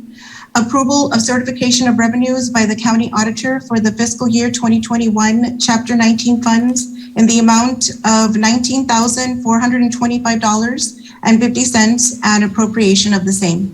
Motion to approve? Second. We have a motion and a second to approve. All in favor, say aye. Aye. Motion carries. Thank you very much. Thank you, Judge and Commissioners. The Head Start program. Ms. Flores? Yes, good morning. Trying to unmute here. We have one item, excuse me, requesting exemption from competitive bidding requirements under the Texas Local Government Code 262.024A4, a professional services. So moved. We recommend approval of exemption. Second. Second. We have a motion and a second to approve. All in favor, say aye. Aye. Motion carries. Number 2 is a presentation of the scoring grid for the purpose of ranking by Commissioners Court and the firms graded and evaluated to the county's approved pool of mechanical, electrical, and plumbing MEP services required for the completion of the Hidalgo County Head Start Program Outdoor Learning Environments and Discovery Classrooms projects as designated. The grade is presented, and we have three firms, S and B with a score of 271, Strata Engineering with a score of 258, and Alpha Infrastructure with a score of 274. Do you accept the scoring as presented? Motion to approve? Second. All in favor, say aye. Aye. Motion carries.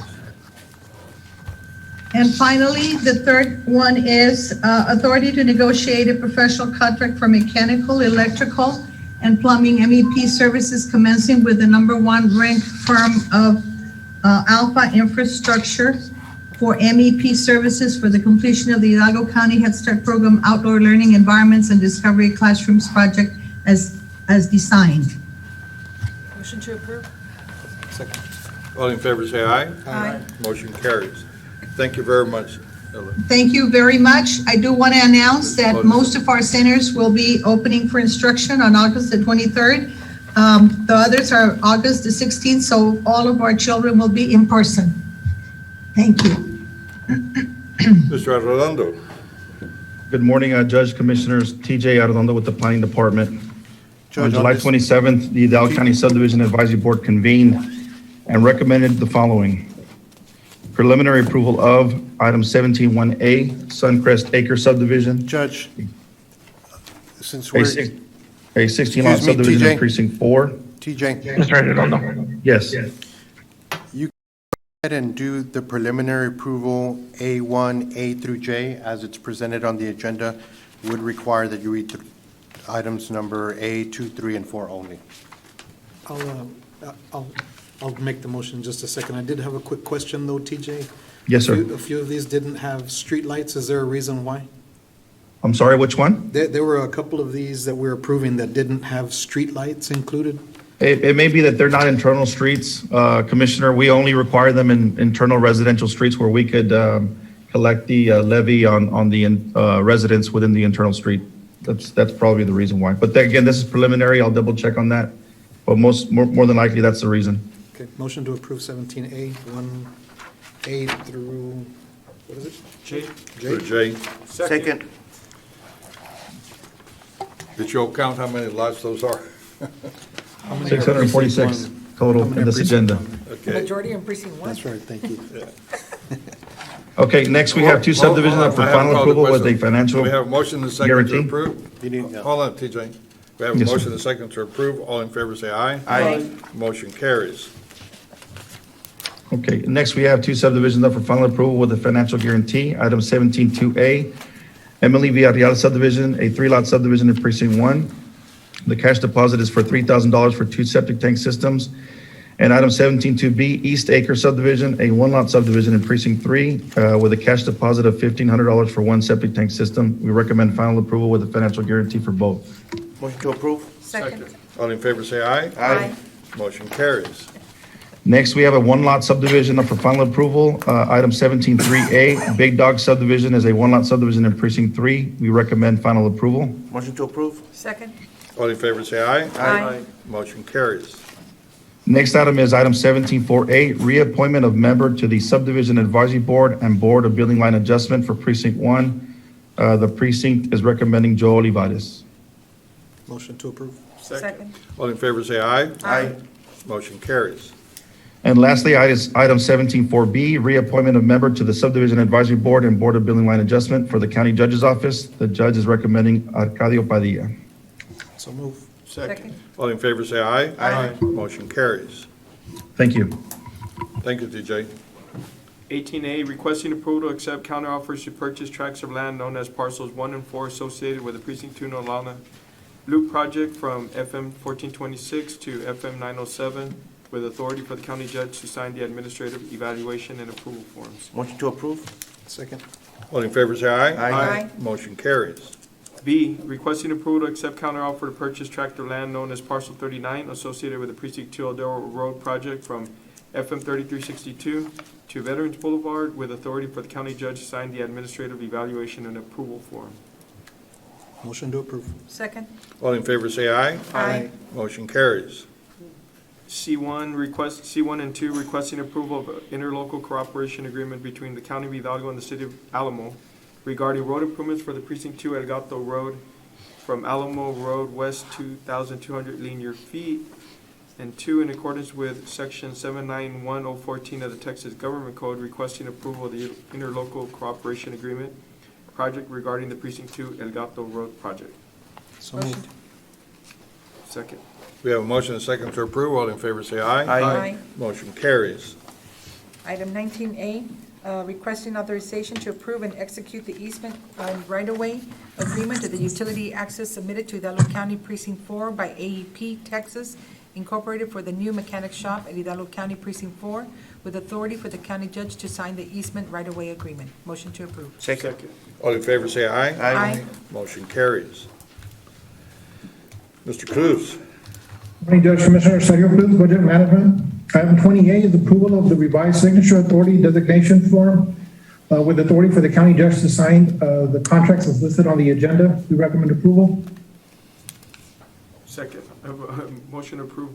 Second. We have a motion and a second to approve. All in favor, say aye. Aye. Motion carries.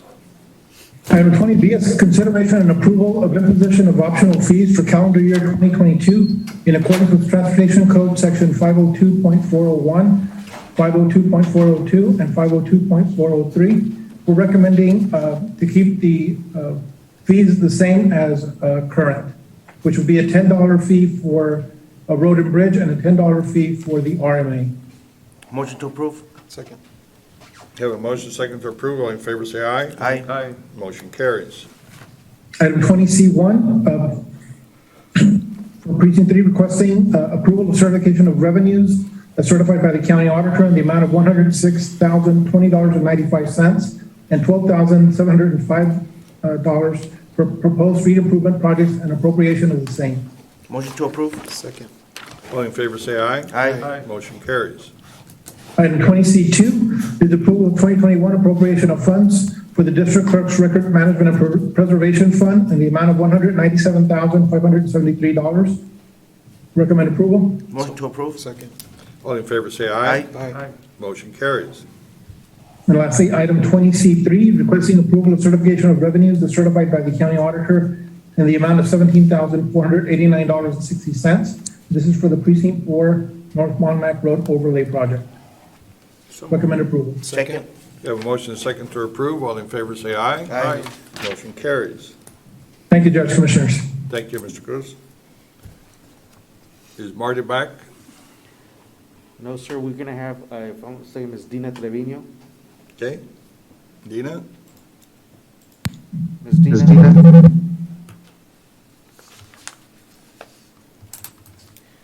Ms. Dina? We can't hear you, Ms. Dina.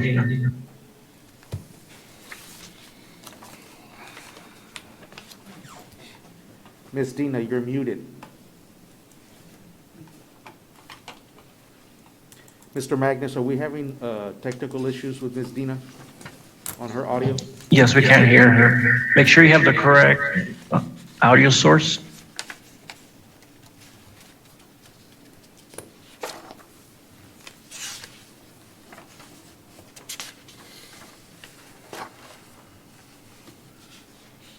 Ms. Dina?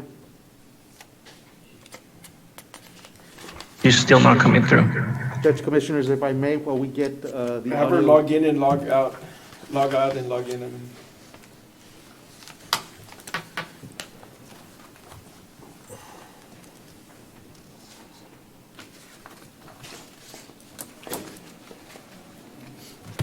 what were you gonna do? You wanna go to your items? I'm familiar with the items for purchasing if while we get her situated. Let's go. So 21A, it's requesting to declare items listed on Exhibit A. This is the court-awarded vehicles and general merchandise fleet as surplus for the purpose of sale through our auction scheduled for August 31st, 2021.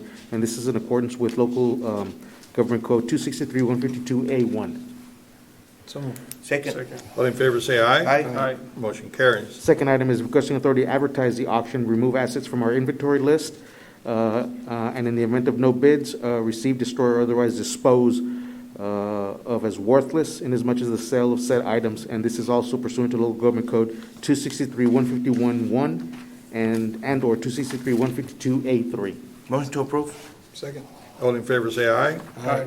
Motion carries. Item B is for Hidalgo County as a whole. It's approval to exercise 60-day grace period expansion. This is under contract E 22340811, and this is for type D hot mix asphalt gravel only, and this is with Valley Caliche Products, Inc. The second companion item is requesting authority to advertise a procurement packet, type D hot mix asphalt, again gravel only, and this is to include re-advertising if necessary. Motion to approve. Second. All in favor, say aye. Aye. Motion carries. Under the executive office, there's a request for exemption under competitive bidding requirements, and this is pursuant to local government code 262-024A7A, for an item that cannot be obtained from any one source. The companion action item is requesting authority to enter into a software as a service agreement for software application and platform Agenda Quick between Destiny Software, Inc. and Hidalgo County with annual automatic renewals unless otherwise terminated by either party as per the agreement terms. So moved. Second. This is for A and B. Yes. All in favor, say aye. Aye. Motion carries. Item 2 under executive office is the approval of professional service agreement with ER Architects in the amount of $3,505, and this is under the on-call agreement, C-2225-1215, and this is for the renovation of the second floor McCall Building, formerly known as Plains Capital Bank, with authority to issue notice to proceed, subject to final legal approval. Motion to approve. Second. All in favor, say aye. Aye. Motion carries. Judge Commissioners, the next agenda item, D1 under Precinct 3, I'm asking for no action at this time. If I may proceed to item 2, is requesting authority, and this is under Precinct 3, requesting authority to advertise and approval of RFB procurement packet, Precinct 3, La Mansión flat work concrete improvements with authority to re-advertise if necessary pending legal review. Motion to approve. Second. All in favor, say aye. Aye. Motion carries. Item 3 is requesting. Mr. Guerra, can you hear me now? Yes, ma'am. I'm on item 3 of Precinct 3. D3. D3, Yes, D3. requesting approval to purchase one dry prime diesel pump and one dry prime diesel pump. The first one is CD 100S, and the other one is CD 15OS. And related items from XYLEM Dewatering Solutions through HGAC, not exceeding 88,804 with 7 cents, Motion to subject to approve. price verification. Second. We have a motion and a second to approve. All in favor, say aye. Aye. Motion carries. Item 4, requesting approval of change order number 2, which results in a cost savings with Ring Construction for Hidalgo County Precinct 3, Mile 3 North Road Project, as agreed upon by all parties and subject to receipt of text letter of concurrence. Motion to approve. Second. All in favor, say aye. Aye. Motion carries. Item E for Precinct 4, requesting approval of supplemental agreement number 2 to work authorization number 2 with an increased cost of $30,262 with 40 cents as submitted by the project engineer LNG Engineering to include additional scope of work and cost associated with right-of-way acquisition services for Mile 5 project in Precinct 4. Motion to approve. Second. All in favor, say aye. Aye. Motion carries. Item B, pursuant to Article 14 of the agreement requested by LNG Engineering to engage the following subcontractors: Mr. Leonel Garza and Associates and HLH Appraisal Services. Motion to approve. Second. All in favor, say aye. Aye. Motion carries. Item 2, requesting acceptance of the certificate of substantial completion reflecting the date of May the 14th, 2021, as submitted by Synergy Builders of Texas and certified by SDI Engineering under LLC under construction agreement number C-20870714 for the Lynn San Manuel Veterans Park project in Precinct 4. Motion to approve. Second. All in favor, say aye. Aye. Motion carries. Item F for constables, requesting approval to purchase two 2022 Chevy Tahoe vehicles for constable precinct 2 through the buy board contract Awarded vendor Caldwell Country Chevrolet not to exceed the $99,996. Motion to approve? Second. We have a motion and a second to approve. All in favor, say aye. Aye. Motion carries. Item G for the IT department, discussion, consideration, and action to approve a necessary CARES Act relief fund expenditure to cover the cost not accounted for in the current budget and cannot be lawfully funded by line item, allotment, or allocation in order to assist the county functions in compliance with public health measures related to the ongoing COVID-19 public health emergency with establishing a Wi-Fi project to assist the citizens with distance learning, including technical improvements as well as teleworking capabilities, which requires a maintenance and service agreement. The court, having reviewed the agenda item briefing, herein finds that such expenditure is reasonable and necessary for the intended use. Motion to approve. Second? We have a motion and a second to approve. All in favor, say aye. Aye. Motion carries. Item B, requesting exemption from competitive bidding requirements under the Texas Local Government Code, Section 262024A1, an item that must be purchased in case of public calamity and if it is necessary to make the purchase promptly to relieve the necessity of the citizens to preserve the property of the county and an item necessary to preserve or protect the public health or safety of the residents of the county. Motion to approve. Second. All in favor, say aye. Aye. Motion carries. Item C, there's a correction. Instead of 36 months term, it's a month-to-month term. Approval to enter into a monthly internet service agreement with Smartcom to render Metro e-services to Mission ISD tower located on 1201 West Griffin Parkway for Wi-Fi services with authority for the county judge to sign the required documents. Motion to approve? Second? All in favor, say aye. Aye. Motion carries. Item H for the sheriff's office, there's a correction on the first sentence, is requesting authority to purchase a phone system, not a security camera system, it's a phone system. Licensed, awarded vendor Telepro Communications in the total amount of $187,757 with 48 cents to replace existing phone system with a phone system located throughout the sheriff's office locations. So move. Is there a second? Second. We have a motion and a second to approve. All in favor, say aye. Aye. Motion carries. Item I for the adult probation, request by interim director of the Hidalgo County Adult Probation Department to permit the purchasing department to procure and approve the purchase of one mobile generator awarded vendor CAT under cooperative buy board not to exceed $53,376 with 47 cents. Motion to approve? Second. All in favor, say aye. Aye. Motion carries. Item J for the DA's office, requesting approval of work authorization number 3 with an estimated cost of $5,244 submitted by Half Associates through an on-call professional engineering service agreement for repairs, renovations, alterations, additions, or other related services for the Forensic Center exterior wall renovations project. Motion to approve? Second? All in favor, say aye. Aye. Motion carries. Item B, pursuant to Article 14 of the current agreement, requesting authority by Half Associates to engage the following subcontractors: Chanine Engineering and the Warren Group. So move. Second? All in favor, say aye. Aye. Motion carries. Item K, for countywide, requesting approval of award of bid and contract documents for the brush and vegetative debris removal services to the following multiple vendors. The first one, TFR Enterprises, Inc., second, Aftermath Disaster Recovery, and third, Moorville LLC. Motion to approve? Second? All in favor, say aye. Aye. Motion carries. By the way, the forms 1295 have been requested and all the backup has been attached. The next item, item 2, requesting approval to award the contract for project, pipes, and related miscellaneous items to Act Pipe and Supply, Inc. and Agua Works Pipe and Supply LLC Yes, that's it, with RFB 21-047-0602 ABB. Motion to approve?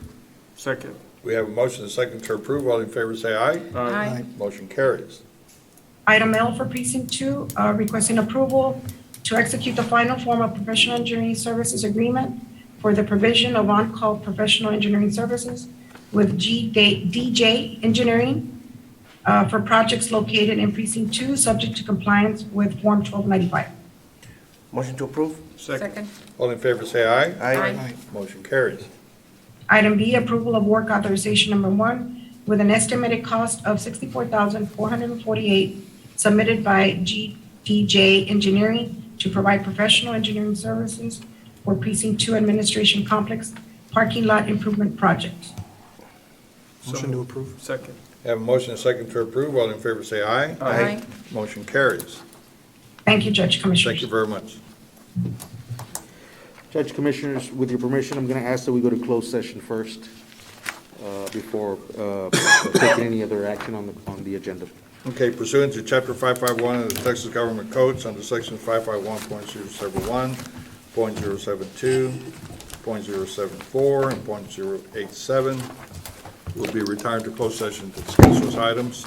Any action to be taken will be taken in open session when we return. I have a motion to do so. Motion made? Second.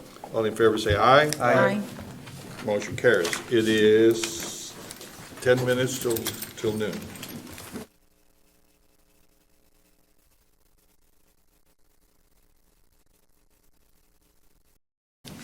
Okay, we're back from closed session. Wait. Do we have some action items, Walde? Yes, sir, Judge, thank you.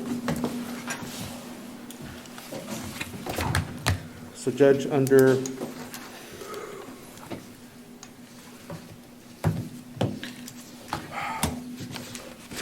sorry, let me go back one page. So, yes, I'd like to go back, we're now back in open session, so I'd like to go back to item 22A. 22A, 1, 2, and 3, there'll be no action this week and/or discussion. Item 22B, requesting exemption from competitive bidding requirement under Texas Local Government Code 262-024A4, a professional service. Could I have a motion to that effect? So move. Second. All in favor, say aye. Aye. Motion carries. Item 22B, 22B2, acceptance and approval of letter of engagement with the law offices of Steve Aragon in connection with legal matters subject to legal review and all other Hidalgo County requirements. So move. Second. All in favor, say aye. Aye. Motion carries. Item 22C, requesting permission for Museum of South Texas History to use the Hidalgo County parking lots. This would be between West 100th Street of McIntyre and Coon Street, near the museum for the following events. Saturday, August 28th, which is the Vanguard Day at the museum. Saturday, October 2nd, 2021, their Fandango event. Saturday, October 23rd, an open house at the museum event.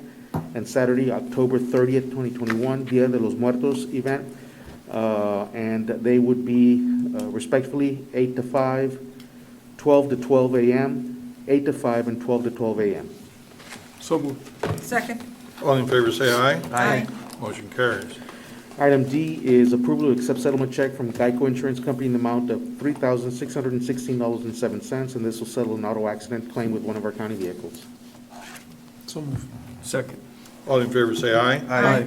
Motion carries. And item E, Judge Commissioners, discussion, consideration, and action on appointment of Hidalgo County Representative to the Rio Grande Valley Metropolitan Planning Organization Transportation Policy Committee. There is a second companion action item, which I will get to in a second.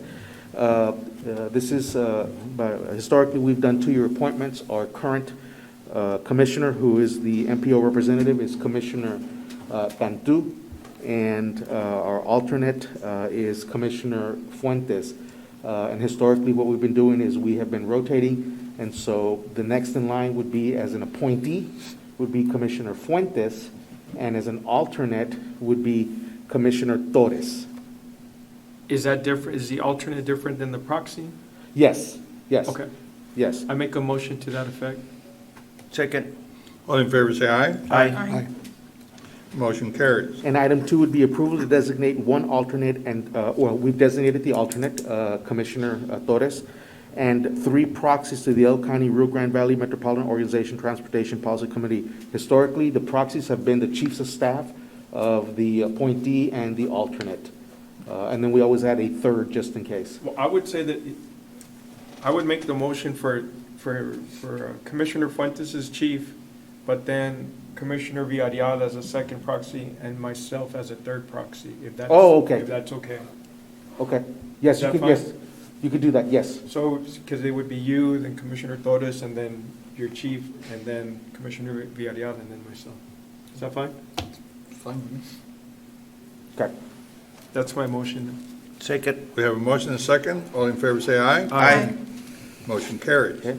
Thank you, Judge Commissioners. Item 23, discussion, consideration, and possible action. Before we go to item 33, I want to thank Commissioner Cantu for his work on the MPO. It's a very important time. We had just merged the MPOs, and everybody was real happy with the service, so we thank you for that. Thanks. Thank you, Commissioner. Thank you. We expect the same work from you, Commissioner Fuentes. You got it, sir. Okay, next. Item 23, discussion, consideration, and possible action regarding A, county response disaster to health emergency, 1, CARES Act and American Rescue Plan Act funds. There is no specific action to be taken today. Item 23B, measures necessary to preserve public health and safety. There is no specific action to be taken today. And item 23, direction regarding county government operations, including but not limited to essential functions. Judge Commissioners, again, we are continuing to follow our CDC guidelines. We are continuing to follow all the COVID protocols that we've put in place in Hidalgo County with respect to our constituents doing business with the County of Hidalgo. Again, the health and safety of our constituents as well as our county employees is first and foremost. So under going to item 25, there's no action to be taken. At 25A and 25B, there is no action to be taken. So going back to the open session, 26A, real estate acquisition appropriation for same, I'll just proceed as directed. 26B, pending and or potential litigation, there is no specific action to be taken. 26C, discussion, consideration, and possible action regarding response to public health emergency. There is no specific action to be taken. Item 26C is the claim of Roy C. Maldonado. Judge Commissioners, I'd like settlement authority to make an offer in the amount of $12,500. So move. Second. All in favor, say aye. Aye. Motion carries. And the claim of Fidela Valladares. Judge Commissioners, there is no specific action to be taken on that claim today. And item F, claim of Ruben Flores. Judge Commissioners, I'd like settlement authority to make an offer in the amount of $142.84. So move. Second. All in favor, say aye. Aye. Motion carries. Judge Commissioners, item 27, there is no action to be taken. And item 28, there is no action to be taken. May I have a motion to adjourn? Motion made. Second. All in favor, say aye. Aye. Motion carries. I reconvene I have a motion to reconvene the Motion workshop. made to reconvene. Second. All in favor, say aye. Aye. Motion carries. Mr. Cruz. Good afternoon, Judge, Commissioners. Thank you all for being in attendance for this workshop number 1, rescheduled from 2 weeks ago. I'm going to go ahead and share my screen.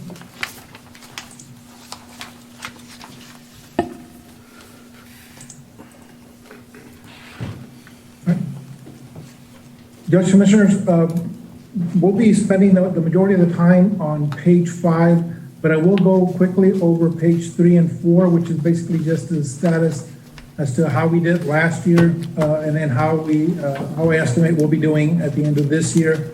And then we'll go on to the discussion items for fiscal year 22. I will be also requesting direction from the court for on page 6 for the elected officials' salary. That'll be the only request. The other ones are going to be more informational, just an overview of the items that we'll be discussing over the course of these workshops that we'll have for the development of the 2022 budget. On page 5, we have, or actually on page 3, we have the year-end results for fiscal year 2020. We had estimated that we would have $214 million in revenue, roughly $220 million in expenditures. We had adopted a deficit budget of just under $6 million for fiscal year 2020. Of course, we did have the pandemic that then came about in March of last year, which did affect our collections.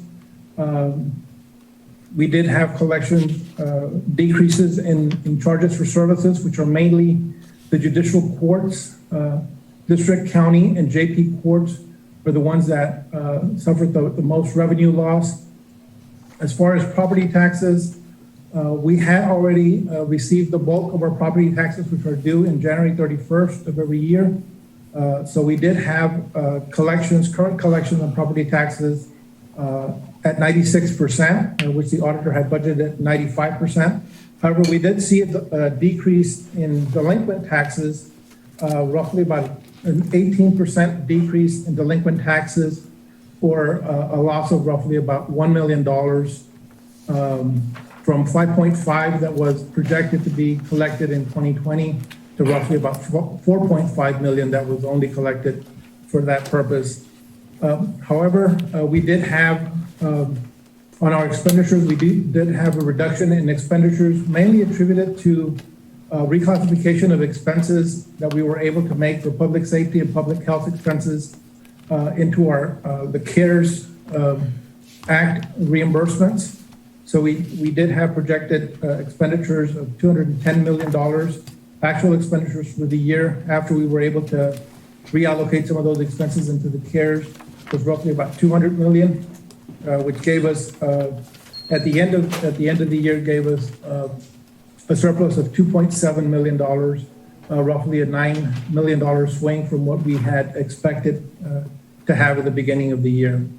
It did bring our fund balance from $60 million at the beginning of 2020 to $63.6 million at the end of 2020. Moving on to fiscal year 2021, again, at that point, we did have more conservative projections by our county auditor. As far as revenues for property taxes, they did reduce on their estimated revenues, the collection percentage from 95%, which is what they normally estimated at, to 94%. The good thing is that we did, current collections for property taxes did remain normal. So we did have current collections. We're projected to have current collections of 96% for this fiscal year as well. We have not seen any decrease in the collection of current taxes. Delinquent taxes still continue to suffer. We did see a small uptick, but however, we do feel that that one will still be not to the levels that we had prior to the pandemic. So total revenues that we had adopted for this fiscal year is $214 million. I do project that we'll have roughly about $220 million in actual revenues at the end of this year. And the biggest jump, again, is going to be on property taxes. As far as expenditures, we seem to be on track to spend the budget at the current levels of $217 million for regular expenditures. I do foresee that we will have some type of lapses in expenses. However, they're not sufficient enough for me to project at this time. Again, the adopted budget that we had was $214.3 million. We had projected expenses or adopted expenses of $230 million, which netted us a deficit budget of 15.7. Due to the increase in the new revenues, I do expect that deficit to be closer to about $9.8 million. Still a significant deficit that we would have between now and the end of the year. However, we do have the American Rescue Plan, which was provided to us, $212 million that was provided by the U.S. Treasury. We've already received the first tranche of $106 million. Right now, we're estimating lost revenues for the last fiscal year based on the American Rescue Plan calculations roughly about $13 million, which we will be able to use this year to offset general service expenses within the general fund and other funds. So I am recommending to the court that we utilize that funding to be able to cover this gap. Again, I do expect that we will have additional lapses within our current expenses that would also be able to mitigate that, the current deficit, projected deficit of $9.8 million. For next year, we still need to bring the action item to the court for the proposed tax rate. So that's still being worked on by the tax office. So I will have a projection for 2022 as far as on revenues at that time. However, just a bit of good news, we did have over 6.7% increase in certified valuations, over $1 billion of new market value that was added to the tax rolls that was not there in 2020 was added. So we continue to see tremendous growth in our valuations, and we do expect to have roughly about $231 million of revenue next year based on my preliminary projections, and I'll finalize those on the next Commissioner's Court when the tax office brings the item for the setting of the proposed tax rate in 2 weeks. Moving on to page 25, which is going to be the bulk of the discussions for our next budget workshops. We have over 42 million in additional requests that we have to consider for next fiscal year. 27 million of that was for operating expenses. That's what's submitted by the departments. The main increases that we have seen are going to be, again, for law enforcement, for the jail, for IT infrastructure, and then, of course, our county facilities. Those are the major requests. I did provide to each of the court members a detail of that request via email. It's a lengthy document that was provided yesterday. We are currently going through all of those to finalize our recommendation for those operating budgets. We hope to have that by the end of the week. As far as some of the other major items that we have, courthouse security for our new courthouse was roughly about $2.4 million. That will provide additional detention officers and additional sheriff's deputies for security of the courthouse. It is a 377 square feet facility compared to our current courthouse of 100,000 square feet. So it's a lot more area, a lot more courtrooms that need to be secure. And again, that is sort of a required expense that we have. As far as the detention officers, those detention officers are basically figured out based on TDCJ requirements, jail standards. So there's really not a lot we can do there. It does provide a lot more, over 300 holding spaces for inmates that will allow for more inmates to be brought to the to the courthouse for hopefully more expedient hearing of the cases. Countywide maintenance plan, we did visit with facilities management with Mr. Villarreal. He does have a list of facilities that are in disrepair that need to have rehabilitation to either their HVAC systems, the roof, or other mechanical equipment. That price tag is roughly about 2.2. We will be working with Mr. Villarreal to continue to develop this maintenance plan to include all county facilities. So this is something that we would recommend to the court that we fund, if not fully, that we do some type of partial funding for this maintenance plan, and they continue to add to it years. The next item is going to be the courthouse M&O, $1.7 million for maintenance and operation of the courthouse and the central utility plant. That includes personnel, increased utilities, supplies, and then also service contracts for the equipment within that facility. The next item that we'll need to address is going to be the classification and compensation pay plan. Again, the pay plan was established to be able to provide incentives for employees to have superior performance, and it allows a step increase after meeting their time in their step. In order for us to be able to provide the step for those eligible employees for next fiscal year, the cost is roughly about $1.6 million. Again, the total cost, that's the net increase. The total cost was roughly about $2.5 million. However, we do have $900,000 in lost steps that do offset that cost. And again, those are individuals that are at a higher step, that when they leave, their position gets reset to the step one salary. So it does provide funding in and of itself, but the total cost to be able to provide that is going to be $1.9 million. There are roughly about $1.4 million in new position requests. We have, my office, along with Human Resources, has reviewed each of the requests and are compiling our recommendations for the court. So we should be submitting that document over to the court members, hopefully by the end of today, if not by tomorrow.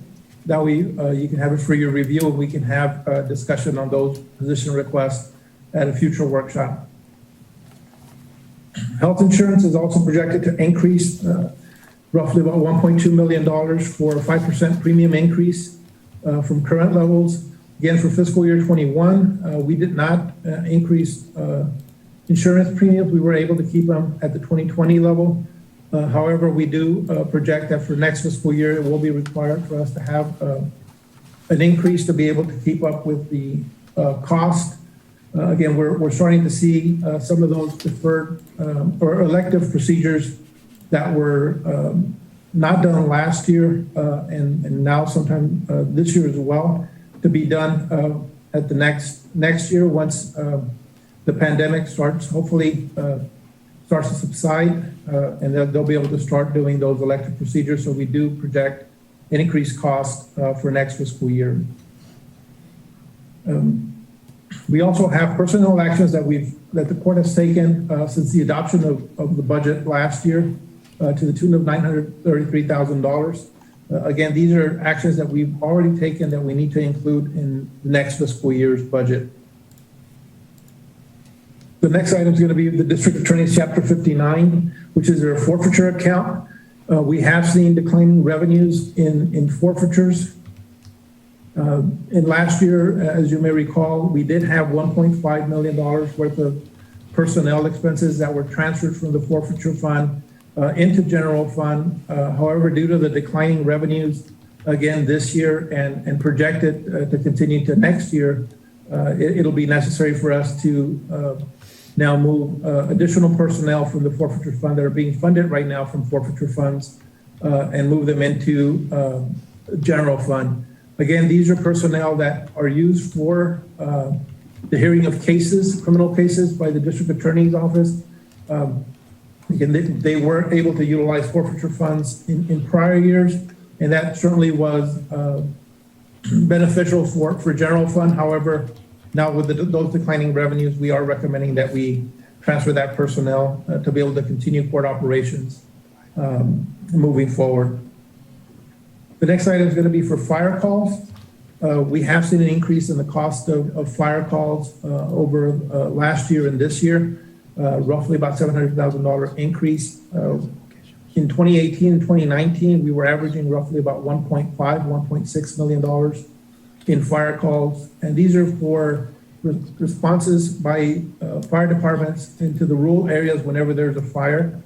Last year, we did have roughly about $2.3 million in expenses, and that trend continues this fiscal year.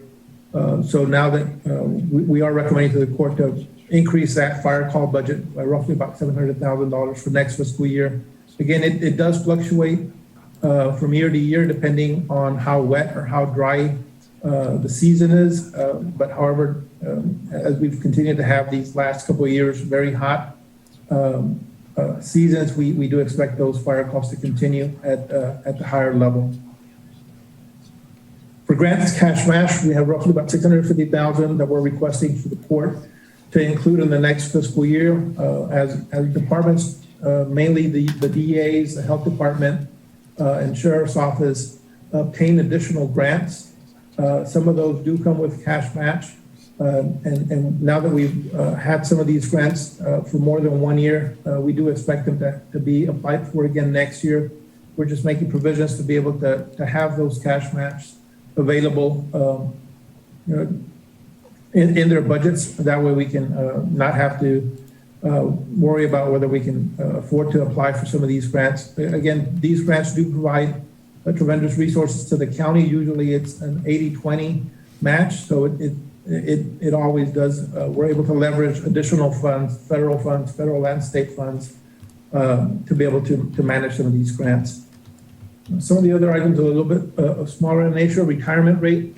These are set by our retirement system, the Texas TCDRS. It provides for employees a 7% return on their contributions. However, now that we have a declining interest rate environment, that guaranteed return for employees that needs to be picked up by the entities. It is a small increase of roughly about $377,000 for next fiscal year, but it is a required contribution. We also have the 476 district court that's coming online September of next year. This was approved during this legislative session. The prorated cost for the court is $281,000. And again, that's a required amount that we'll need to have for next year. The next item is going to be for the vehicle replacement program. The court had started to utilize a vehicle replacement program the last 3 years. However, this fiscal year, we did not contribute any funding for the vehicle replacement program. So we still have some of our fleet, which is older and is requiring significant maintenance, repairs and maintenance to the vehicles. So we are recommending to the court that we resume the vehicle replacement program and be able to contribute at least another $250,000 to that, so we can continue to replace the county's fleet. And then we also had roughly about $100,000 in position reclassifications. Again, this is an item that we've been reviewing with Human Resources Department, and we'll include this with the new position recommendations as well, either today or tomorrow. And lastly, it's going to be for fuel. Again, fuel prices continue to increase. However, for this fiscal year, we had budgeted fuel prices at a little bit higher level. We're projecting that we're going to have a $75,000 deficit within our fuel budget. So we are recommending to the court that we provide that additional funding. And again, depending on what the actual fuel prices are next year, that number may have to be adjusted during the course of next year. Again, all of these items, roughly about $43 million worth of additional ask that we have. And again, these are going to be the main items that we'll need to have discussions on, more in-depth discussions on, to see what we add and what we take away. Right now, as far as on items that I feel would need to be included, is roughly about $11 million in additional items that need to be included in the next budget, not including any personnel or additional operating expenses. It's only on some of the other individual line items. I feel that we should have, for next fiscal year, similar to this year, we should have additional lost revenue that we can claim via the American Rescue Fund, and should be able to just supplement our budget. We should be able to reclass some of those expenses into the ARPA and be able to have maintain our fund balance at current levels. Judge, Commissioners, do y'all have any questions before I move on to the elected official salaries?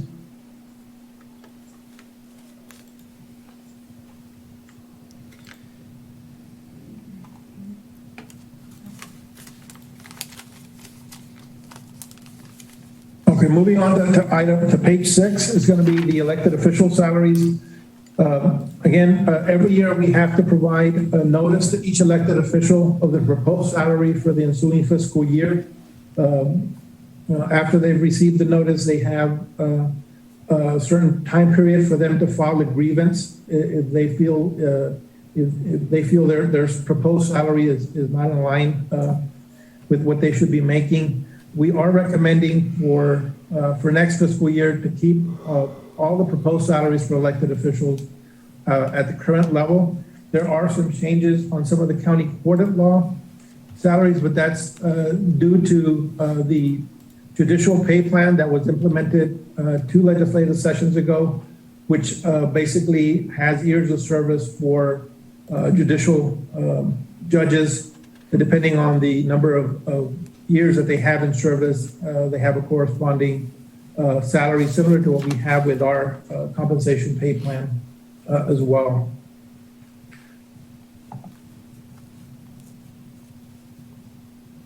Judge, I'm going to stop sharing the presentation. If the court would be able to provide me some direction as far as on the elected official salary to make sure that we can provide notice to these elected officials. Would you all be in agreement for us to keep elected official salaries the same as this current fiscal year?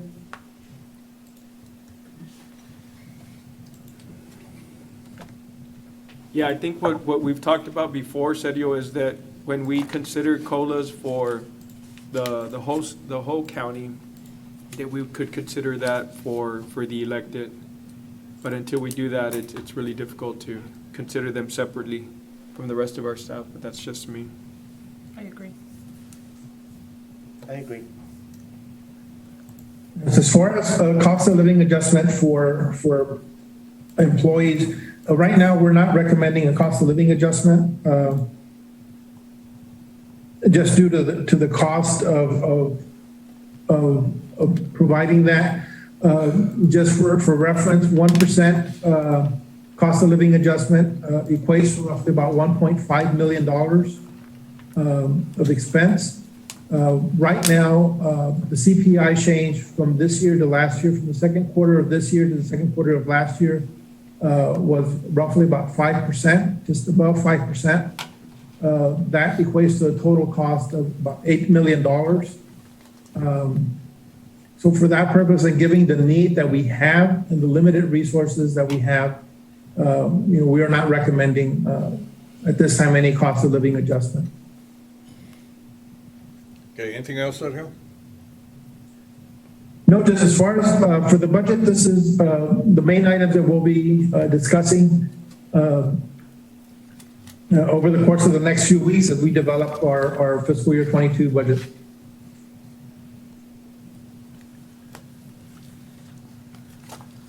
Any questions before we adjourn? Judge, Commissioners, I do have 2 other items that I'd like to present to the court regarding the American Rescue Plan and also the capital improvement plan moving forward. I'm just going to go ahead and share my screen again. In regards to the capital improvement plan, we do have several projects that need to be undertaken for this fiscal year. Mainly, it's going to be the demolition of the old courthouse after the construction of the new one, which is expected to be later on this fiscal year in November and December of this year. We are expected to have substantial completion and have move-in January and February of 2022. With that being said, we will need to then start planning for the demolition of the existing facility and then construction of the grounds for parking and for the drop-off area. Right now, we have an estimated cost, a rough order of magnitude of $10 million for that phase. And then we also have, again, for precinct road projects, precinct drainage projects, and then equipment and then other parks needs that the individual precincts have, roughly about $4 million each. And then continuing to replace our law enforcement vehicles.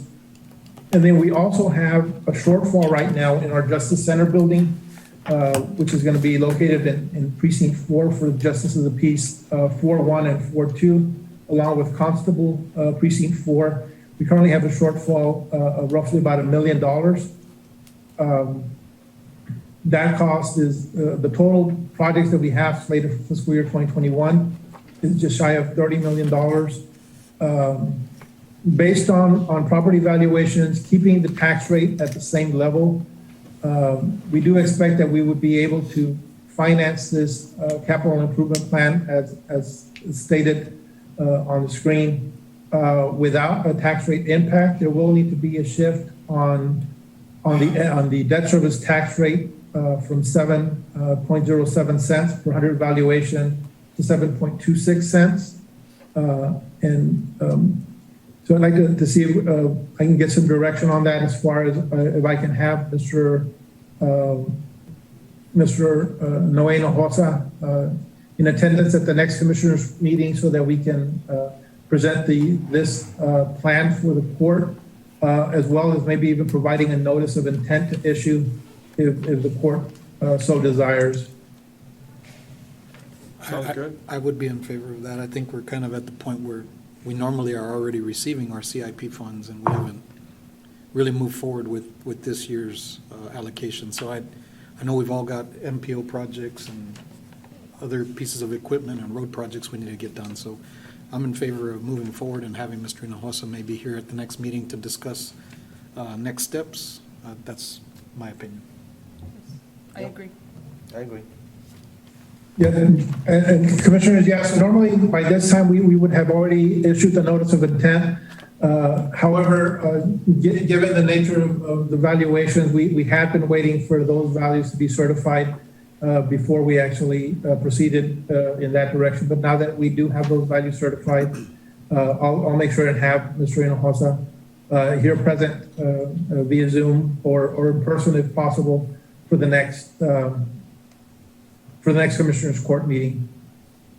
Yes, And sir. finally, I just, That sounds good. Thank you. if we're has time, I'd like to present just a quick 2-minute overview of the American Rescue Plan, items that I have for the court's consideration. And just give you a quick summary on these. We did have roughly about $213 million of allocated funds from the American Rescue Plan.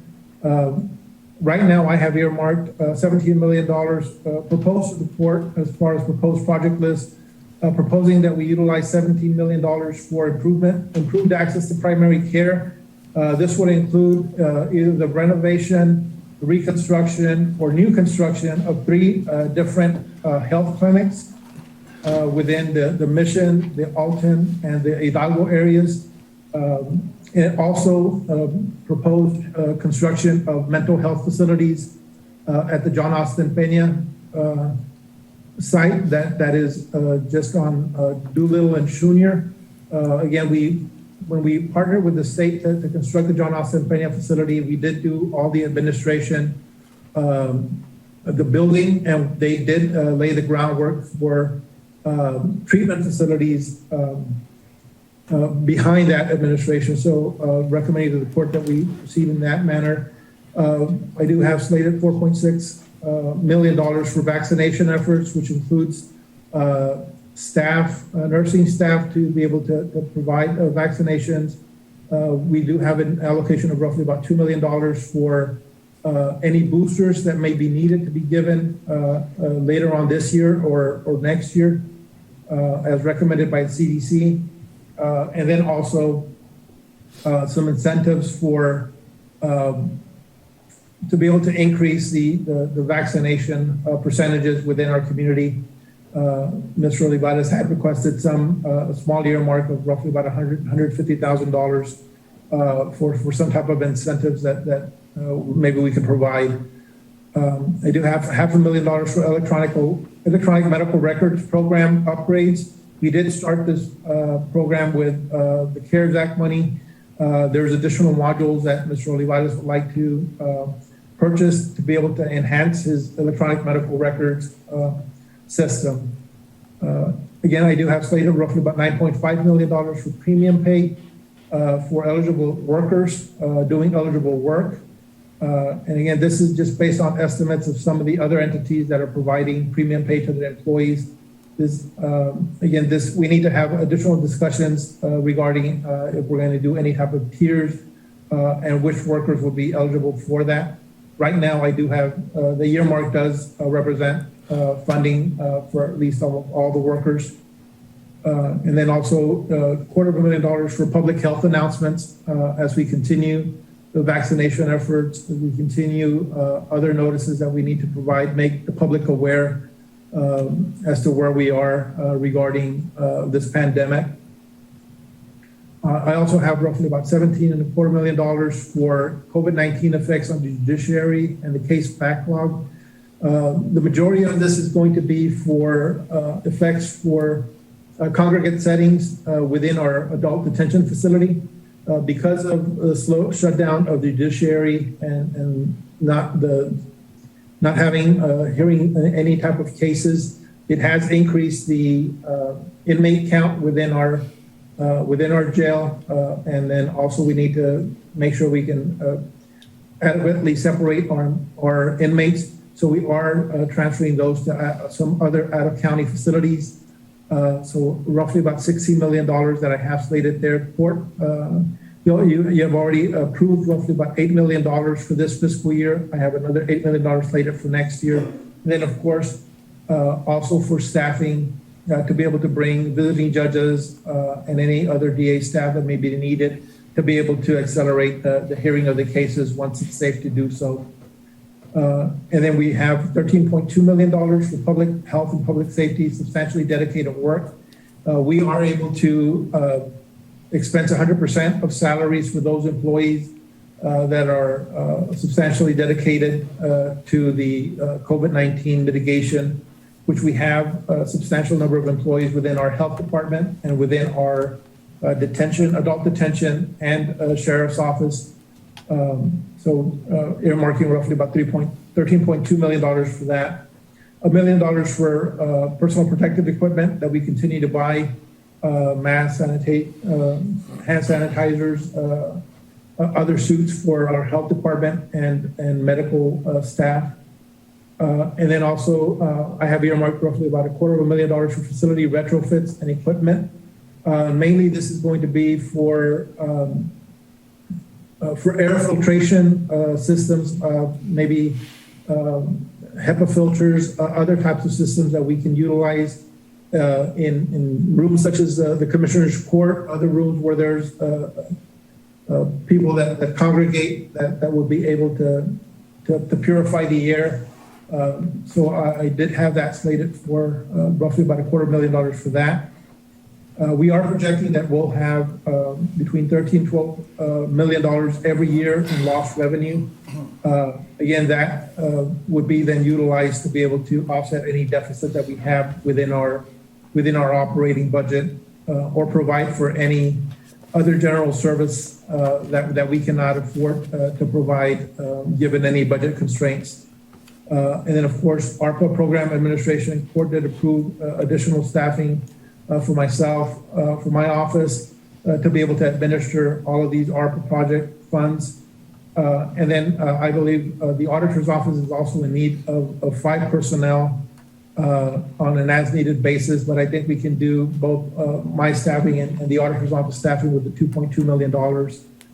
That leaves roughly about $99 million that's not yet allocated. I know that this allocation can potentially go to each of the court members to be able to have identified projects within your respective precincts or within your respective areas. So that does provide roughly about $20 million for each court member to identify projects, individual projects. I don't know if you have any questions or any concerns about that.